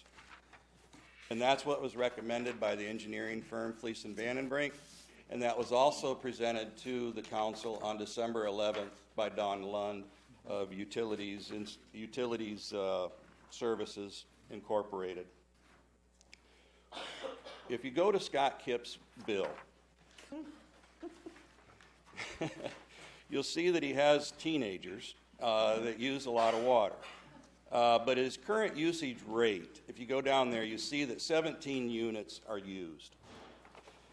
Right now, your rate structure is broken into two areas. One is your commodity rate, and one is your base rate. There needs to be a small discussion or explanation as to what that is. The base rate is basically the hard assets that we have, the infrastructure that we have. So if you're thinking of pipes, buildings, the treatment plant, collection system in general, that's what the base rate is a part of. Any loans that we would take, any monies that we would, bonds or whatever, would become a part of the base rate. The commodity rate, if you think of that as what does it cost us to treat a gallon of wastewater? So that would be the commodity rate that's rolled into a complete sewer rate. You have two aspects to it. So currently, we have a base rate of $24 a quarter, and our commodity rate is $2.36. What I did was took that out to the end of the 5th year. You'll see on the side over here we have year 1, year 2, year 3, and year 4 on Scott Kipp's bill, and it would go from what he is currently paying is $64.12 for his sewer rate. In year 1, using a 7.5% rate increase, it would go to $69.85 total for this quarter. In year 2, it would go to $76.10 per quarter. Year 3, $82.72, and year 4, $90.01. And then the final year of year 5, we're looking at a total of 97. Not yet. Oh, thank you. 97. The total difference is $33.85 over a 5-year period of time. So you see it gradually increase and come up. And then if you go to Mayor Atchison's bill, same numbers, base rate and current commodity charge, and what it costs for his sewer rate then, going from year 1, $82.10, year 2, $88.85, $96.02, $103.91, and then total of $112.52. And that's for a quarterly rate, and that he's using 22 units and a unit. Explaining what a unit is 100 cubic feet of water. We just take that and declare that as 1 unit. So, as you can see, there is a difference in the amount, but we have a lot of projects that we need to take care of, and we need to rebuild basically our treatment plant and bring it up to a good standard. So I can stop there and ask if you have any questions. Councilmember Williamson. So in your letter, you referenced the 7.5% optimal rate increase that was presented back on December 11th to council. Right. You've also included the 25% reduction, which would bring the rate increase to 5.9%. What exactly are we not going to do to achieve a 5.9%? Okay. The reason that I wanted to include the 5.9% is to basically say we understand that this is going to be a hardship for anyone. And, you know, at $20 a quarter, $10 a month is $10 a month that you can't spend, that you're sending to the city for their sewer rates. We understand that. What I did was I took a look at some of the projects that we had, and we felt that the engineering firm, and believe the projected costs that we have for all of the projects we had was one engineering firm. We do believe that that may be somewhat inflated. So we asked Don Lund to say, okay, if we had it set at 5.9%, and we still did all of those projects, but we cut what was projected to be the cost of that project by 25%, what do we need to have to be financially stable at the end of 5 years? So we just basically took what Fleece and Vandenbrink gave us at $13.6 million, and we reduced that down to $8.5 million as a total of the projects, reducing it by 25%. So you're still getting all of the projects that you all of the done. projects are done. And one of the examples I used was a screening process at our headworks. Fleece and Vandenbrink's projected cost was $866,000, and we believe we can have the appropriate screening and the appropriate treatment process done at our headworks for the $240,000. So we're assuming that and it is an assumption, and again, I say that because it's one engineer's proposed cost. Every engineer is going to propose something different, and we think we can bring that cost down. We're hoping we can bring that cost down. Now, that is a hope. We have an engineering report from Fleece and Vandenbrink that this is what we recommend you do, and this is what we recommend it cost. We believe that we can do that for 25% less. So to sum up, do everything, but they're looking for cost savings, finding more economical ways to do it.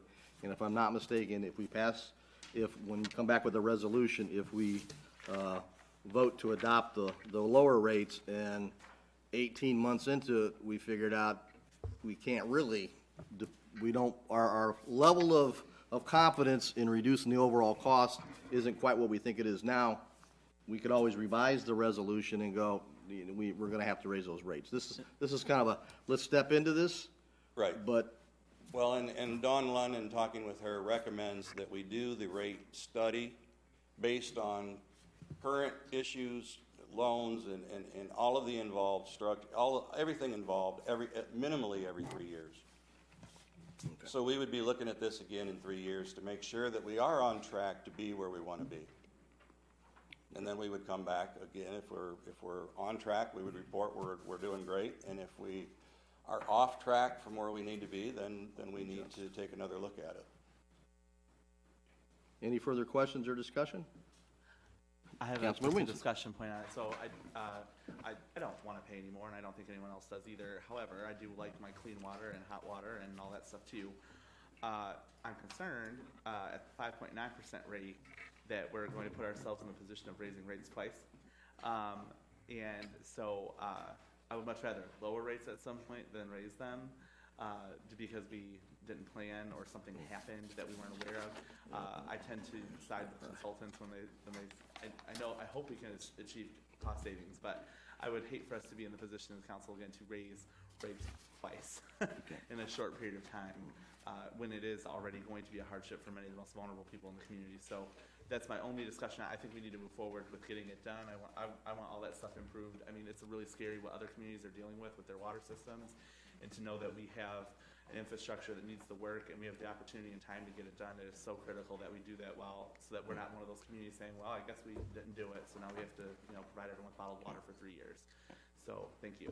One of the driving factors that we're driving towards is reaching that 1.5% of the median household income is where we should end up with our water rates. Correct. Okay, and if we go with 5.9, will we get there? We will get there. Okay. We will get there. That was one of the issues that we talked about with Dawn when we even dropped it down to that, and showing that financial stability and financial sustainability in the whole program of doing it. Okay.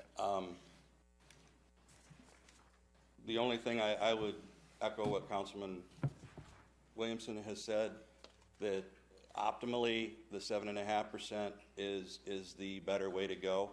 There really isn't a whole lot of difference. I mean, we're talking dollars per quarter in the difference.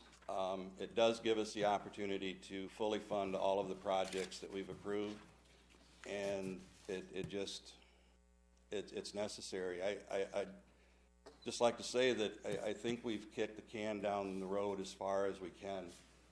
We've let this go. Our last increase for sewer rates was in 2014, and it wasn't really a big rate increase at that time. So we're finding, and a lot of other communities are finding it too. If you're reading the paper, you see where it was over there in Jackson. Can't come up with it, but they're looking at a 10% rate increase over every year for 5 years. Okay. So we're not alone in this. It's a struggle, but we're trying to provide, and we're down to the point where we put Band-Aids on everything that we own, and we have to do something. Okay? Any other questions or concerns that I can help with? Thank you.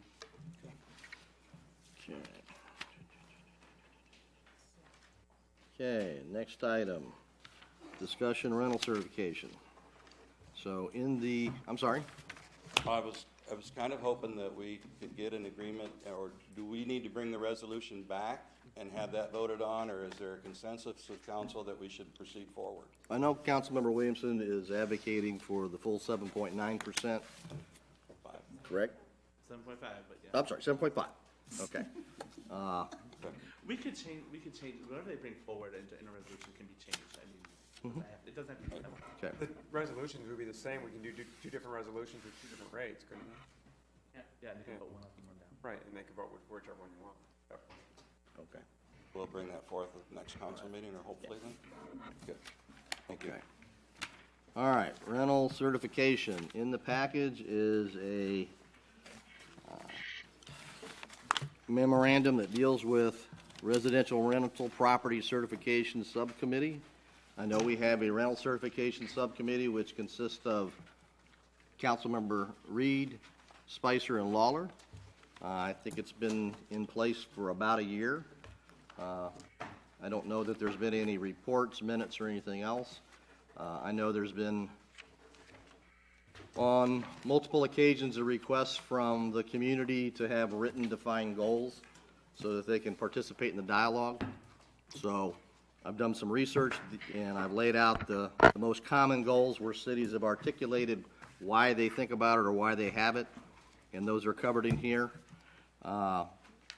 So to the best of my knowledge and understanding, the goals for considering implementing this are to protect persons entering or residing in residential rental property within the city of Albion by identifying and requiring the correction of substandard conditions which pose an unacceptable risk to health and welfare of occupants.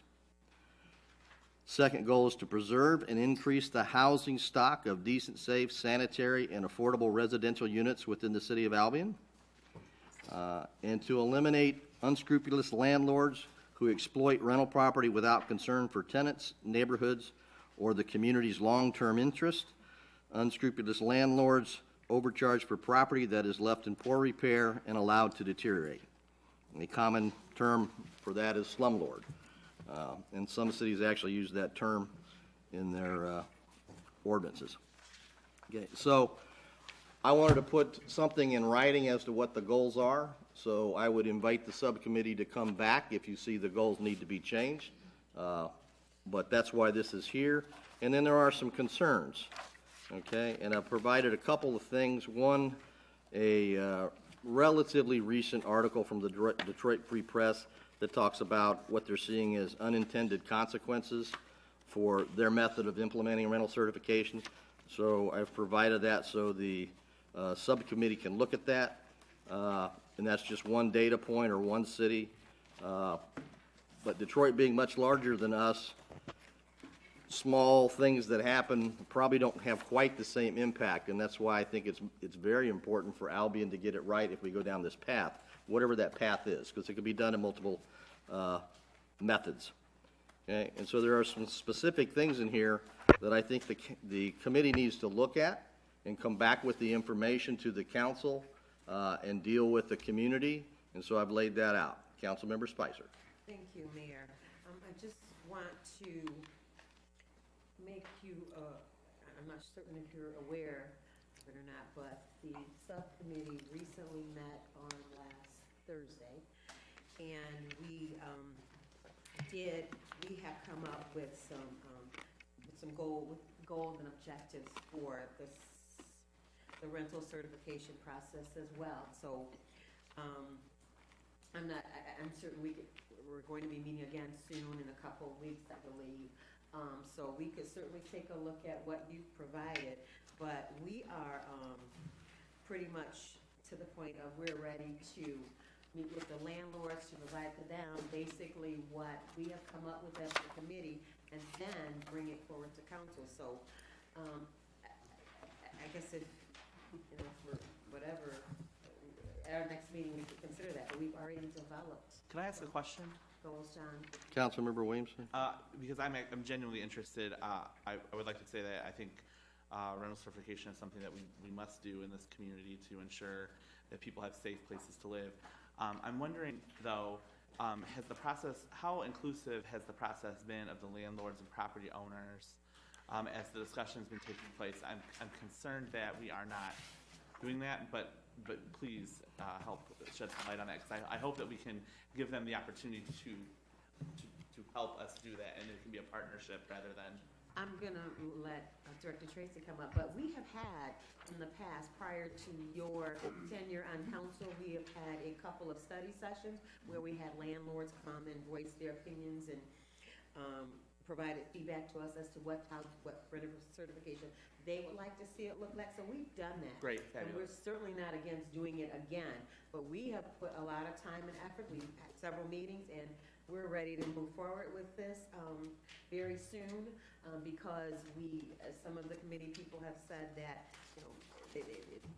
they're disheartened when they drive into Albion and they see property unkept, and that we believe this renter certification will help ensure that when we drive into Albion that it looks beautiful. One more question before Director Tracy does some talking. I know that I don't sit on the committee, but I would love to see what you guys have come up with and maybe help with some feedback if possible before the next meeting, just to see what you guys have come up with as far as rental certification policies, just to be as helpful as possible.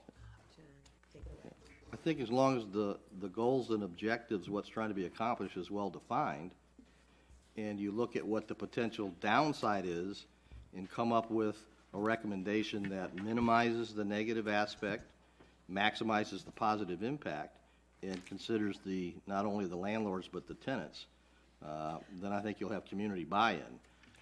But I know that there are potential negatives to it that we really do need to look at. Because if we implement something and people get displaced, I don't know where they're going to go. Councilmember Lawler. Thank you, Mayor. I understand that we should look at the downside of it, but what about the good side of it, the better quality of life? We talk about how we want housing development. How are we supposed to get better housing if we ourselves don't upgrade housing? I do understand that the people that do keep their property up feels like it's a punishment for because of those that don't. But one thing that I would like to see is people talk more about the upside of it. Don't talk about the downside of it so much. We are trying to grow. Downtown trying to grow. Albion trying to grow. We trying to attract people here. One of the most things that I hear when people come here is, you guys don't have nowhere to live. These houses is not presentable. Right. So I was just saying that, just look at the better quality of life. And I if I may add one more thing, I did get a phone call about this rental certification, and the person was saying, don't do the rental certification because we need to have these houses that are $300 and $400 in rent. That's unhumanitarian to me. That is really it. When they talked to me, it was like they were.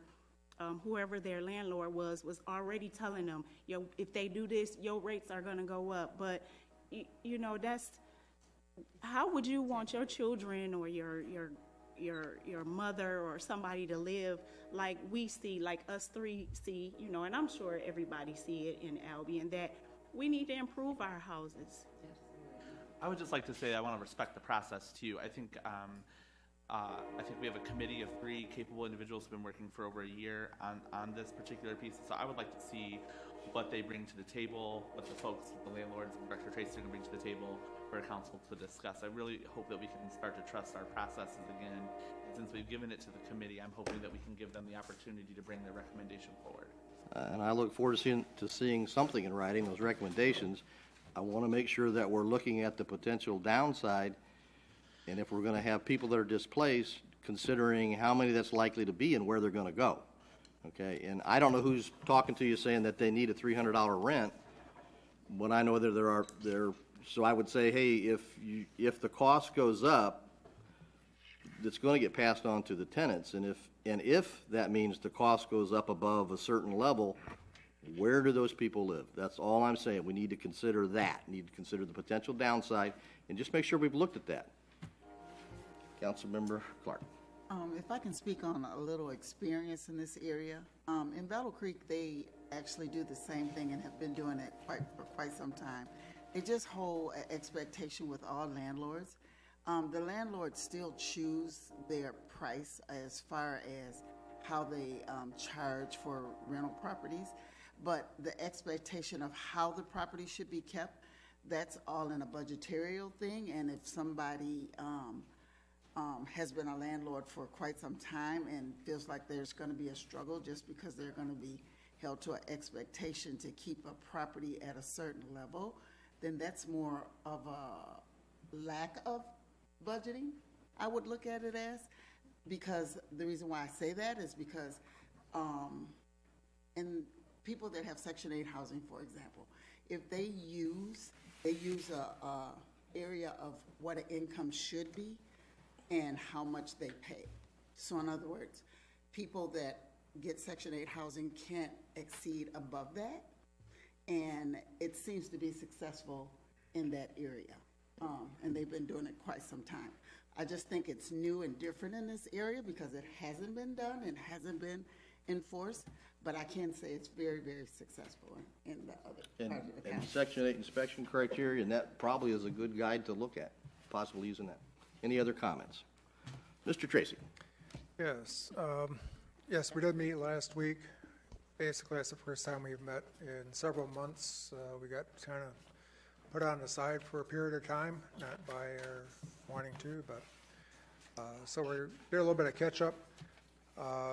Right now, we're looking to do a little bit more research on as far as cost, as inspections, if we're outsourcing it, which would probably be the best. If we go forward with rental certification would probably be the most economical for the city to bring inspectors in-house, and the number that we would need to initially inspect and go through the whole city. I don't think the city would want to wind up having to have that burden directly. But so in the next 2 weeks, primarily we're looking at dealing or finding various inspection firms, seeing what they'd be charging or would charge if it'd be any lower than we currently have. Also looking at different areas that might be of help to landlords, whether it might be through state or federal funding in some circumstances. I'd like to talk also to Ms. Lanou about Rising Tide, and if there's anything that might be available through that to help with rental. I truly believe your committee is looking at the bare minimum of what's required. Is actually that's required by state, which is very bare minimum. By the next meeting, I hope to have a good little checklist for everyone to look at that's pretty much to the point of if we go by under state guideline, which if we do rental certification, I would suggest as far as covering the city against any liabilities. If there's something we go by another guideline and we do not follow the state in doing this, then I think you're opening everybody up to lawsuit and/or criminal charges if someone is to die under any other type of certification other than what's under state. So, but for the next 2 weeks, we'll be working on that. We will meet again, and then with the committee's wisdom, which way they want to go, and meet with the landlords and hopefully have some good discussions again and move forward, or not, whichever. I'm glad you mentioned Project Rising Tide. Every council member should have got it, and it's available. It's a survey associated with Project Rising Tide, and I don't recall off the top of my head how many different communities they surveyed, but there's a lot of good information in there, and so I'd ask the subcommittee to look at that and consider that. I'll leave it at that. Councilmember Spicer. Thank you. I just want to say that I want to thank Director Tracy because he has already invested a lot of time and work in this process, and he has provided us with a lot of detailed information. And our main objectives with regard to rental certification is primarily to ensure the health, safety, and welfare of the community, that it's protected, and also to help, the landlords with maintaining their property and correcting any deficiencies. And thus, we have looked at how we can help the landlords do that, as well as how we can help the tenants be more informed and better tenants. So we're looking at the interests of both sides involved in this process. We're not neglecting one or the other. So I just wanted to make that statement, and thank you, Director Tracy, for all of the time and effort. And the last meeting, we also had a copy of a letter from the Landlord Association with a lot of their concerns, just to make sure we didn't forget anything that had been brought up before. So, Great. Thank you. Okay. Future agenda items. Okay. Councilmember Williamson? The possibility of engaging with MML for a city manager search. Okay. Do you want to make that specific to MML, or do you want to have it just discuss? You want to have a discussion on which way to go? Search for the city Okay. manager. Yeah. Thank you. I full disclosure, hope we go with MML. I agree, but there are other options. Other, Councilmember Spicer? No. Okay. Resolutions for the increase in the sewer rates. Okay. All right. Okay. Well, all right, we're going to public comments. Persons addressing the city council, please limit your comments to no more than 3 minutes. Proper decorum is required. I ask that the folks in the gallery respect the speaker. So if you come forward, state your name, address, and 3 minutes. If you would start the clock for your speaker. Not yet. Hi. Not yet. Oh, it's okay. Okay. I won't be that long. So Jim Stewart, 205 West Oak. This is in regards to rental certification, and I appreciate what you said, and I appreciate that you're trying to take everything into perspective. The one thing I really want to encourage you on is it feels like our only alternative seems to be rental certification, and the good news is we all want the same thing. We all want the blight reduced, and we want safe housing for everybody. It is true, and the thing I think you might be overlooking is that rental certification is the only way to do that. So, for example, you mentioned some ideas that you had to help people fund. Many of these ideas can be done without rental certification. And I am concerned that with rental certification, because although it's successful, you're saying in Battle Creek, I get that, there are many communities where it's not, and where it's had a documented effect on driving, especially the lower end landlords, out. And the upper end landlords, which I'm kind of a middle of the road landlord, but the upper end landlords are going to do a good job, and they're going to make things happen. And it does, but it does drive the business case, so it does drive the rents up. And so because of that, it drives the lower end people out. what the problem has been, if you'll bear with me and try to go through the research, the problem has been that the lower-end landlords will not subscribe to the program. So what happens is, if we can work with them, that's great. And we would, as the landlord association, or I should say as Jim Stewart, I'd like to try to help with that any way I can. But we'll end up driving out the lower-end landlords. And the rest of us who choose to stay invested in Albion, we'll continue to invest in Albion. And I don't know what the numbers are there, but I do know that some people won't.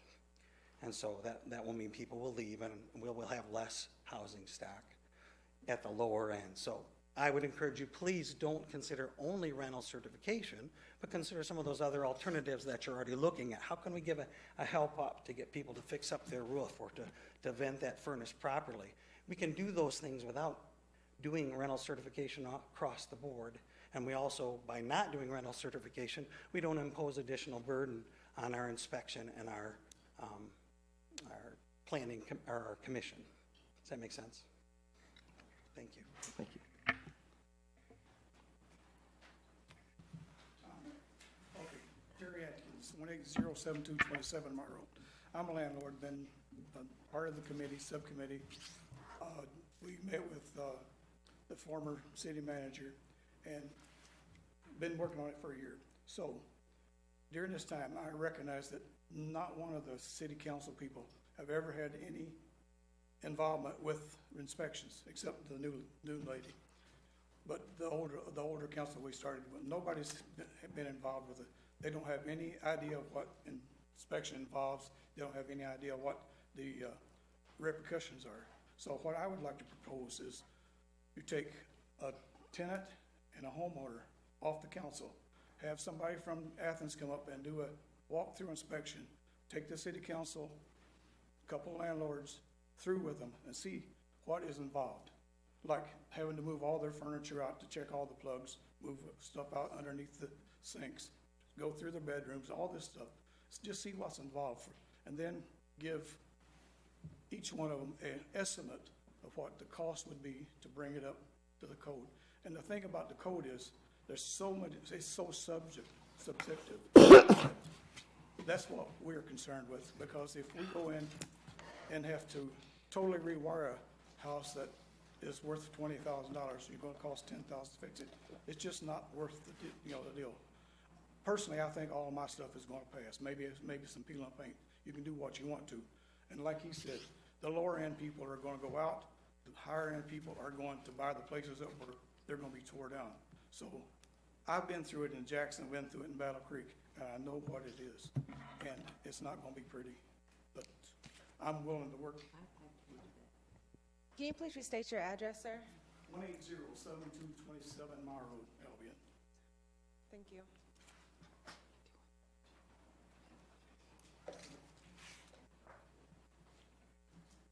Good evening, folks. Al Smith, 1209 Adams Street.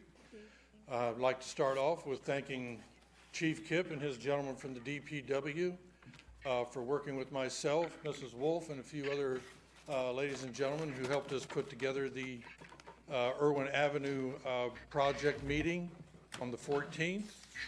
There were a lot of people showed up. Miss Reed was there, of course. And we had probably about 40 residents show up, asked a ton of questions, and Chief Kipp and his staff, I'm sorry, acting city manager Chief and his staff, or is it interim now? I don't know. Anyway, they were able to answer all the questions to the people. If they weren't satisfied, at least they had a good answer that they could live with. So thank you for that, sir. I do know there is another meeting coming up on the 26th. I'll allow him to speak to during his comments. Moving on to other good news. Tomorrow night, the American Legion. We're having our annual Irish boiled dinner.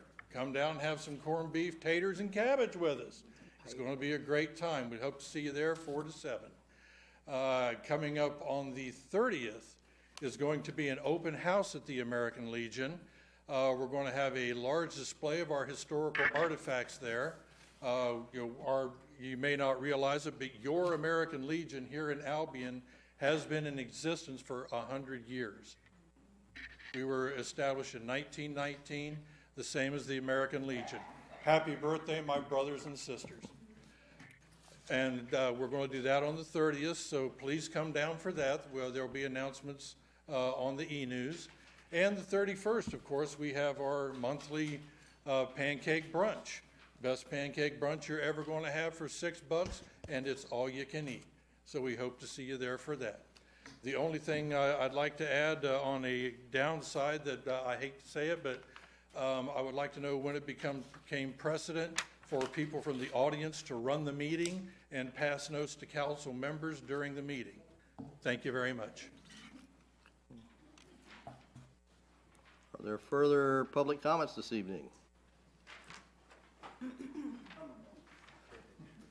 Hi, my name's Todd Clark. I actually live at 27484 East M60 in Homer, but I'm here because I own several houses in Albion. I'm a landlord.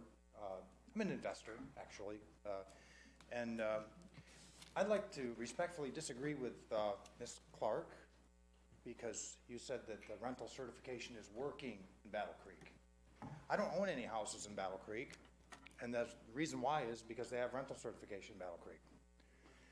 All the houses that I own, I've never had a house sit vacant for 2 weeks, ever. I would suspect if you polled the landlords that are in this room that my houses rent for more than most of them. They're high end.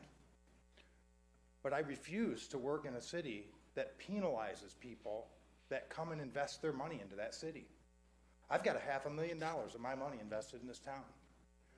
You guys sit here and you say, what I really want is I want more nice housing in my town. I want to increase the curb appeal of our town. You're going to drive me out, just like I won't buy a single house, and I won't work in Battle Creek. The code is too subjective. If they like you, you'll get a pass. If they don't like you, they'll write you up 3 pages worth of stuff and bankrupt you. I also think that if you were to move forward, it sounds very clear that you guys have made up your mind this is what you're going to do. It's unfortunate because you don't see the people like me that just won't come.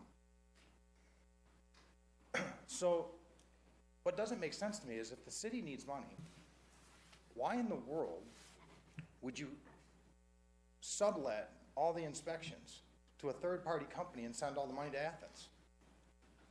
Why would you take all the revenue that you could be generating for the city and send it to a third-party company, and it makes absolutely no fiscal sense? There's no chance that it's cheaper for them to do it than it is for you to do it. The second thing is if you did it in-house, there'd be some accountability at the local level. If there was, you scratch my back, I'll scratch your back, there'd be some accountability here at the council meeting instead of we would be dealing with a figurehead from another county that isn't even accountable other than through some contract with the city. There'd be employees here that we would be able to hold accountable. You talk about, one of the things we talked about earlier today was you were excited because you saved 11 jobs in the city. It cost, somebody invested money and we kept a company in town that saved 11 jobs. You could create 11 jobs by adding people to the inspection process and do it locally.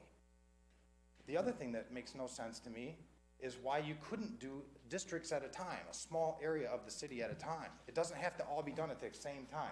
We're going to start in this district, we're going to move to this district, we're going to move to this district. Mr. Clark, you're out of time, sir. Thank you. Thank you. Okay.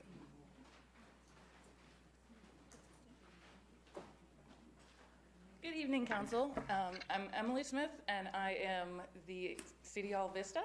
So, I work with a great team of Vistas that serve in a ton of capacities around the city of Albion. And as being in City Hall, we all know that our sidewalks and everything else need some help. They just do. So part of my project is the S Squared project, which I know there's been a little confusion about that, and it confuses people. So the S Squared goes for sidewalks and signage, because we've all seen the horrible sidewalks that you're going to trip over, and the signage that literally I was walking around and I could not read what the sign said. One side was great, the other side wasn't. So part of what me and a great group of people are trying to do is the S Squared project, and I would like to invite each of you to our first of the community reporting Saturdays. which will take place various Saturdays, like the 23rd, and then if you can't make it then, there's the 6th and the 27th of April, and then we're pushing it towards May. We're trying to take advantage of a great weather time. This is like a great amount of weather that I know has worked against us for like the past month because the submissions have been low. But this is something that I'd like to invite each of you out to. In this time, we're going to be at Sterling Books and Brew, and we're going to be there for about 1 to 4. That time, come out, bring your phones. We're going to do a brief training. And then we're also going to, if you have a section of the city that you'd like to take on or your group would take on, we're going to assign projects. So I would invite each of you out, and even if we have time after the training session, I'm going to have my phone. Let's get to work. So, and I don't know exactly how the weather's going to go. So ideally, we'd train you and we'd send you. But if it's nasty, if it's cold, I don't want to send people out. So I invite each of you to come out on any of the Saturdays. If Saturdays don't work for you or you have constituents that don't work and Saturdays don't work for them, I'm downstairs at City Hall and I'd love to share this with you and to get them in and reporting for their community. And as Mr. Worley said, we have a great town in Albion, and there's so many different things to explore. I encourage you not just to look down at the sidewalk or up at the street sign, but actually go and look and see what great parks we have, and even the little hidden gems that we have all over the place. That's definitely something that I've enjoyed in Albion, and I have flyers that I didn't get passed out before, but I'd love to give them to you. So thank you for your time. Thank you.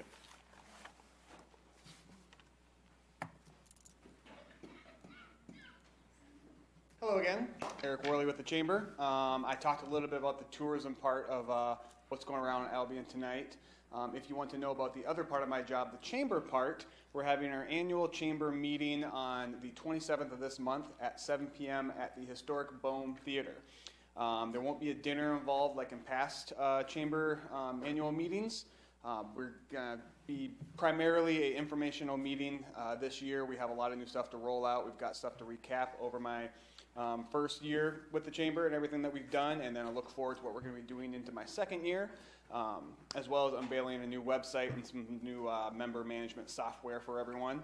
And we'll be giving out our annual awards as well to recognize community loyalty, women in leadership, small business of the year, big business of the year, as well as the Chamber Diamond Awards. So it's next Wednesday, the 27th, 7 p.m. at the historic Bohm Theater. Plenty of time to get off work, go eat in downtown Albion or up on Eaton Street or anywhere else around Albion that you can find some food, and then come see us at the Bohm. Thank you. Thanks.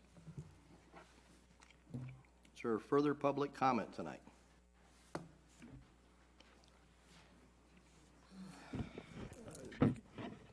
Garrett Brown, 1016 South Superior Street. I think the mic's off. Hello? Okay, maybe just. Okay, so just a couple questions on, or not questions, but comments. So regarding the GovHR search process, honestly, that was the best process I think the city's had of the various searches that I've witnessed since 2010. I think it's wasteful to try to, it seems like there's an effort now to kind of recoup money possibly through litigation from GovHR, and I don't feel that's in the best interest of the city. From previous searches, I don't believe that the city ever set like a base credit score, and I know there was in the last, the previous manager, because I was on the labor committee when we went through that process, there were some concerns that were raised, but I don't think in any of the searches we've been in we've actually set that. And then when it comes to the criminal aspect, we've never been privy to the outcome of those backgrounds. It's usually been handled by, I think, either ADPS or the consultant, but we never really get any information for that in any of the previous searches. So, you know, MML, I have a problem with MML. I just think that the GovHR search process, there were some additional aspects of that which kind of improved on the MML process, including the Friday interviews with candidates. The search consultant sitting down and talking with, as Councilmember Spicer said, each individual council member and administrative staff members. So it was actually a pretty thorough process. And then really, just to be honest, what I feel I'm perceiving is a a kind of undercurrent of, it's like a proxy fight, considering our previous manager. I know that, Joyce Parker did MML search in 2014 for us, and I also know she did the 2018 search in Lathrop Village. So I think that it turns into a kind of proxy fight with previous employees of the city, and that's filtered through our elected representatives, and that's kind of concerning. A couple of other things. The interim manager thing, the one thing, because I'm running out of time here, I would caution the council is just to be really concerned and interested and really stay on top of spending. Right now, if it seems the council has approved the resignation of Ms. Rufus. One of the things that means in the general fund now there's a $93,000 or so opening for her salary. And so I think it's really important that the council make sure that that's accounted for. And I don't know why we would spend money if there's a warranty with the current GovHR You're out of time. service. So thank you. Further public comments? Mr. Dumpling. Good evening, Council, Mayor. I come before you today to agree with Mr. Clark in reference to outsourcing inspection. I ask you to consider his recommendation. I see where that would benefit the community. Thank you. Yes, sir. 707 Huntington Boulevard. Are there further public comments? Seeing none, we'll move on to the city manager's report. Well, I had a little more to say, but Mr. Smith stole most of what I was going to say. So we did have a very successful meeting last week on the Irwin Avenue project. Anybody interested in seeing that is available on the city's YouTube channel and is also posted on the Public Services Facebook page. We are having a second meeting. This one is going to be at the Opportunity School on the 26th at 6 p.m. That meeting will discuss not only the Irwin Avenue project, but also the North Street project. And Mickey Bittner, our city engineer, will be available at that meeting to provide additional information should you have any further questions that we couldn't answer the other night. I would also like to announce that Haley Snyder has agreed to step in as the acting assistant city manager for the next few months, hopefully. So I'm excited to have her in that position. So thank you. Thank you. Okay. Council member comments? Seeing no comments by council? Sorry, I got a couple. I should have announced council. Oh, I did. Go ahead. I thought you said Councilmember Collins, and I was looking for one. I didn't. So a couple things. There's one thing I did want to address. Chelsea Ditz, our fabulous labor attorney who's helped us through an extremely difficult process lately, did pass me a piece of paper helping me out with a parliamentary procedure check. Whether that was initiated by the mayor or not is not of any sort of care to me at this point on the council. I'm very happy that she's acting in the best interest of our city and preserving the fact that that vote took place and was done properly, so we didn't have to revisit that. Secondly, I'm going to go on record because we do have our attorney looking into this, that I am looking forward to the options we have before us in searching for a new city manager and regenerating some excitement around what we can do in Albion with a new person sitting in that spot, hopefully with a council that is ready to move forward from the situation we've been in, regardless of what any previous council members or current council members or previous mayors are going to continue to do over the time that we continue to move forward with this process. I think it's pretty well set precedent that there are going to be people who are going to continue to try to fan the flames of impropriety and sparks suspicion amongst members of our staff, members of council, members of the city. I think that's unfair of them to continue to do that, but I think as a council, I hope that we can move forward and kind of tone that out as we continue to do what's best for this city, because what they're doing is not helpful. And I think we've made some really hard decisions tonight. We have sat on the same side together. We have sat on opposite sides together, and all of the votes that have taken place. This council has functioned much better the last 2 or 3 meetings than it has since December 3rd, which we all can remember. And I think that we're making progress despite some of the naysayers in the community at the moment. So I would like to say thank you to my fellow council members. These are hard decisions, and I am just really proud of the work that we are starting to accomplish. Thank you. Any other council member have comments this evening? I would just like to, for the two gentlemen that spoke about the inspector, I think that's an excellent idea, to have an inspection in-house. That way you can monitor, or so you won't have such a broad type of, I don't know what you say, when people go doing the good old boy favor or not. I think that would be an excellent idea, because that's one of the things that Battle Creek has worked on a lot. There is training available. It doesn't cost that much to get a person trained for the Calhoun County area to be an inspector, and it doesn't take that many inspectors, especially for a smaller area as this is. So I really appreciate that, and going forward, I'd like to look more into that and see if we can get that done. Okay. Any other council members have final comments for this evening? Okay, I'll make mine relatively brief. I think it's important when things don't go right that you go back and look to see how did you get where you are, and learn from the experience. Whether it's simple mistakes or not so simple, you need to look at what took place and figure out how to move forward. I think the majority of folks were pretty happy with the last time that MML was utilized, and I know the council was relatively divided, and that's fine. Council decided to go one way, and other folks thought it should go a different way.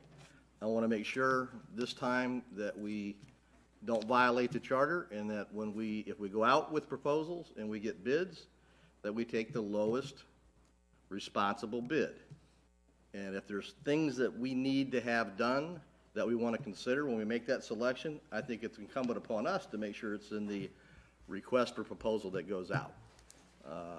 And I think it's also important to take a look at how the process worked, make sure we were given all of the information that should have been provided by a highly expensive and professional executive search firm.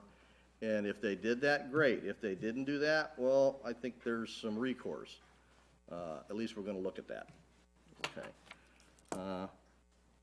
Other than that, I think it went fairly well this evening. I will say, make one comment, and if we go back to the 3rd of December, and all along, and tonight was another example, I am not a parliamentarian, okay? And so I don't intentionally make mistakes, but I certainly am making mistakes in the area of parliamentary procedure. I think what drives me more is to try to do the right thing. And so if that means go back and doing something again so we can make sure the vote is done properly, we absolutely will do that. On the other hand, my personal opinion and philosophy is the parliamentary procedure and Robert's Rules of Order are to help us and facilitate an efficient, effective meeting. And I'd prefer to focus on the content and getting things done as opposed to get wrapped around the axle, stuck in the minutia details. Do we use I? Do we use yes? That's not that significant, and Lord knows we have plenty of significant issues. So if I may have a motion to adjourn. Support. All those in favor say aye. Aye. Opposed? We're adjourned. Yes, ma'am.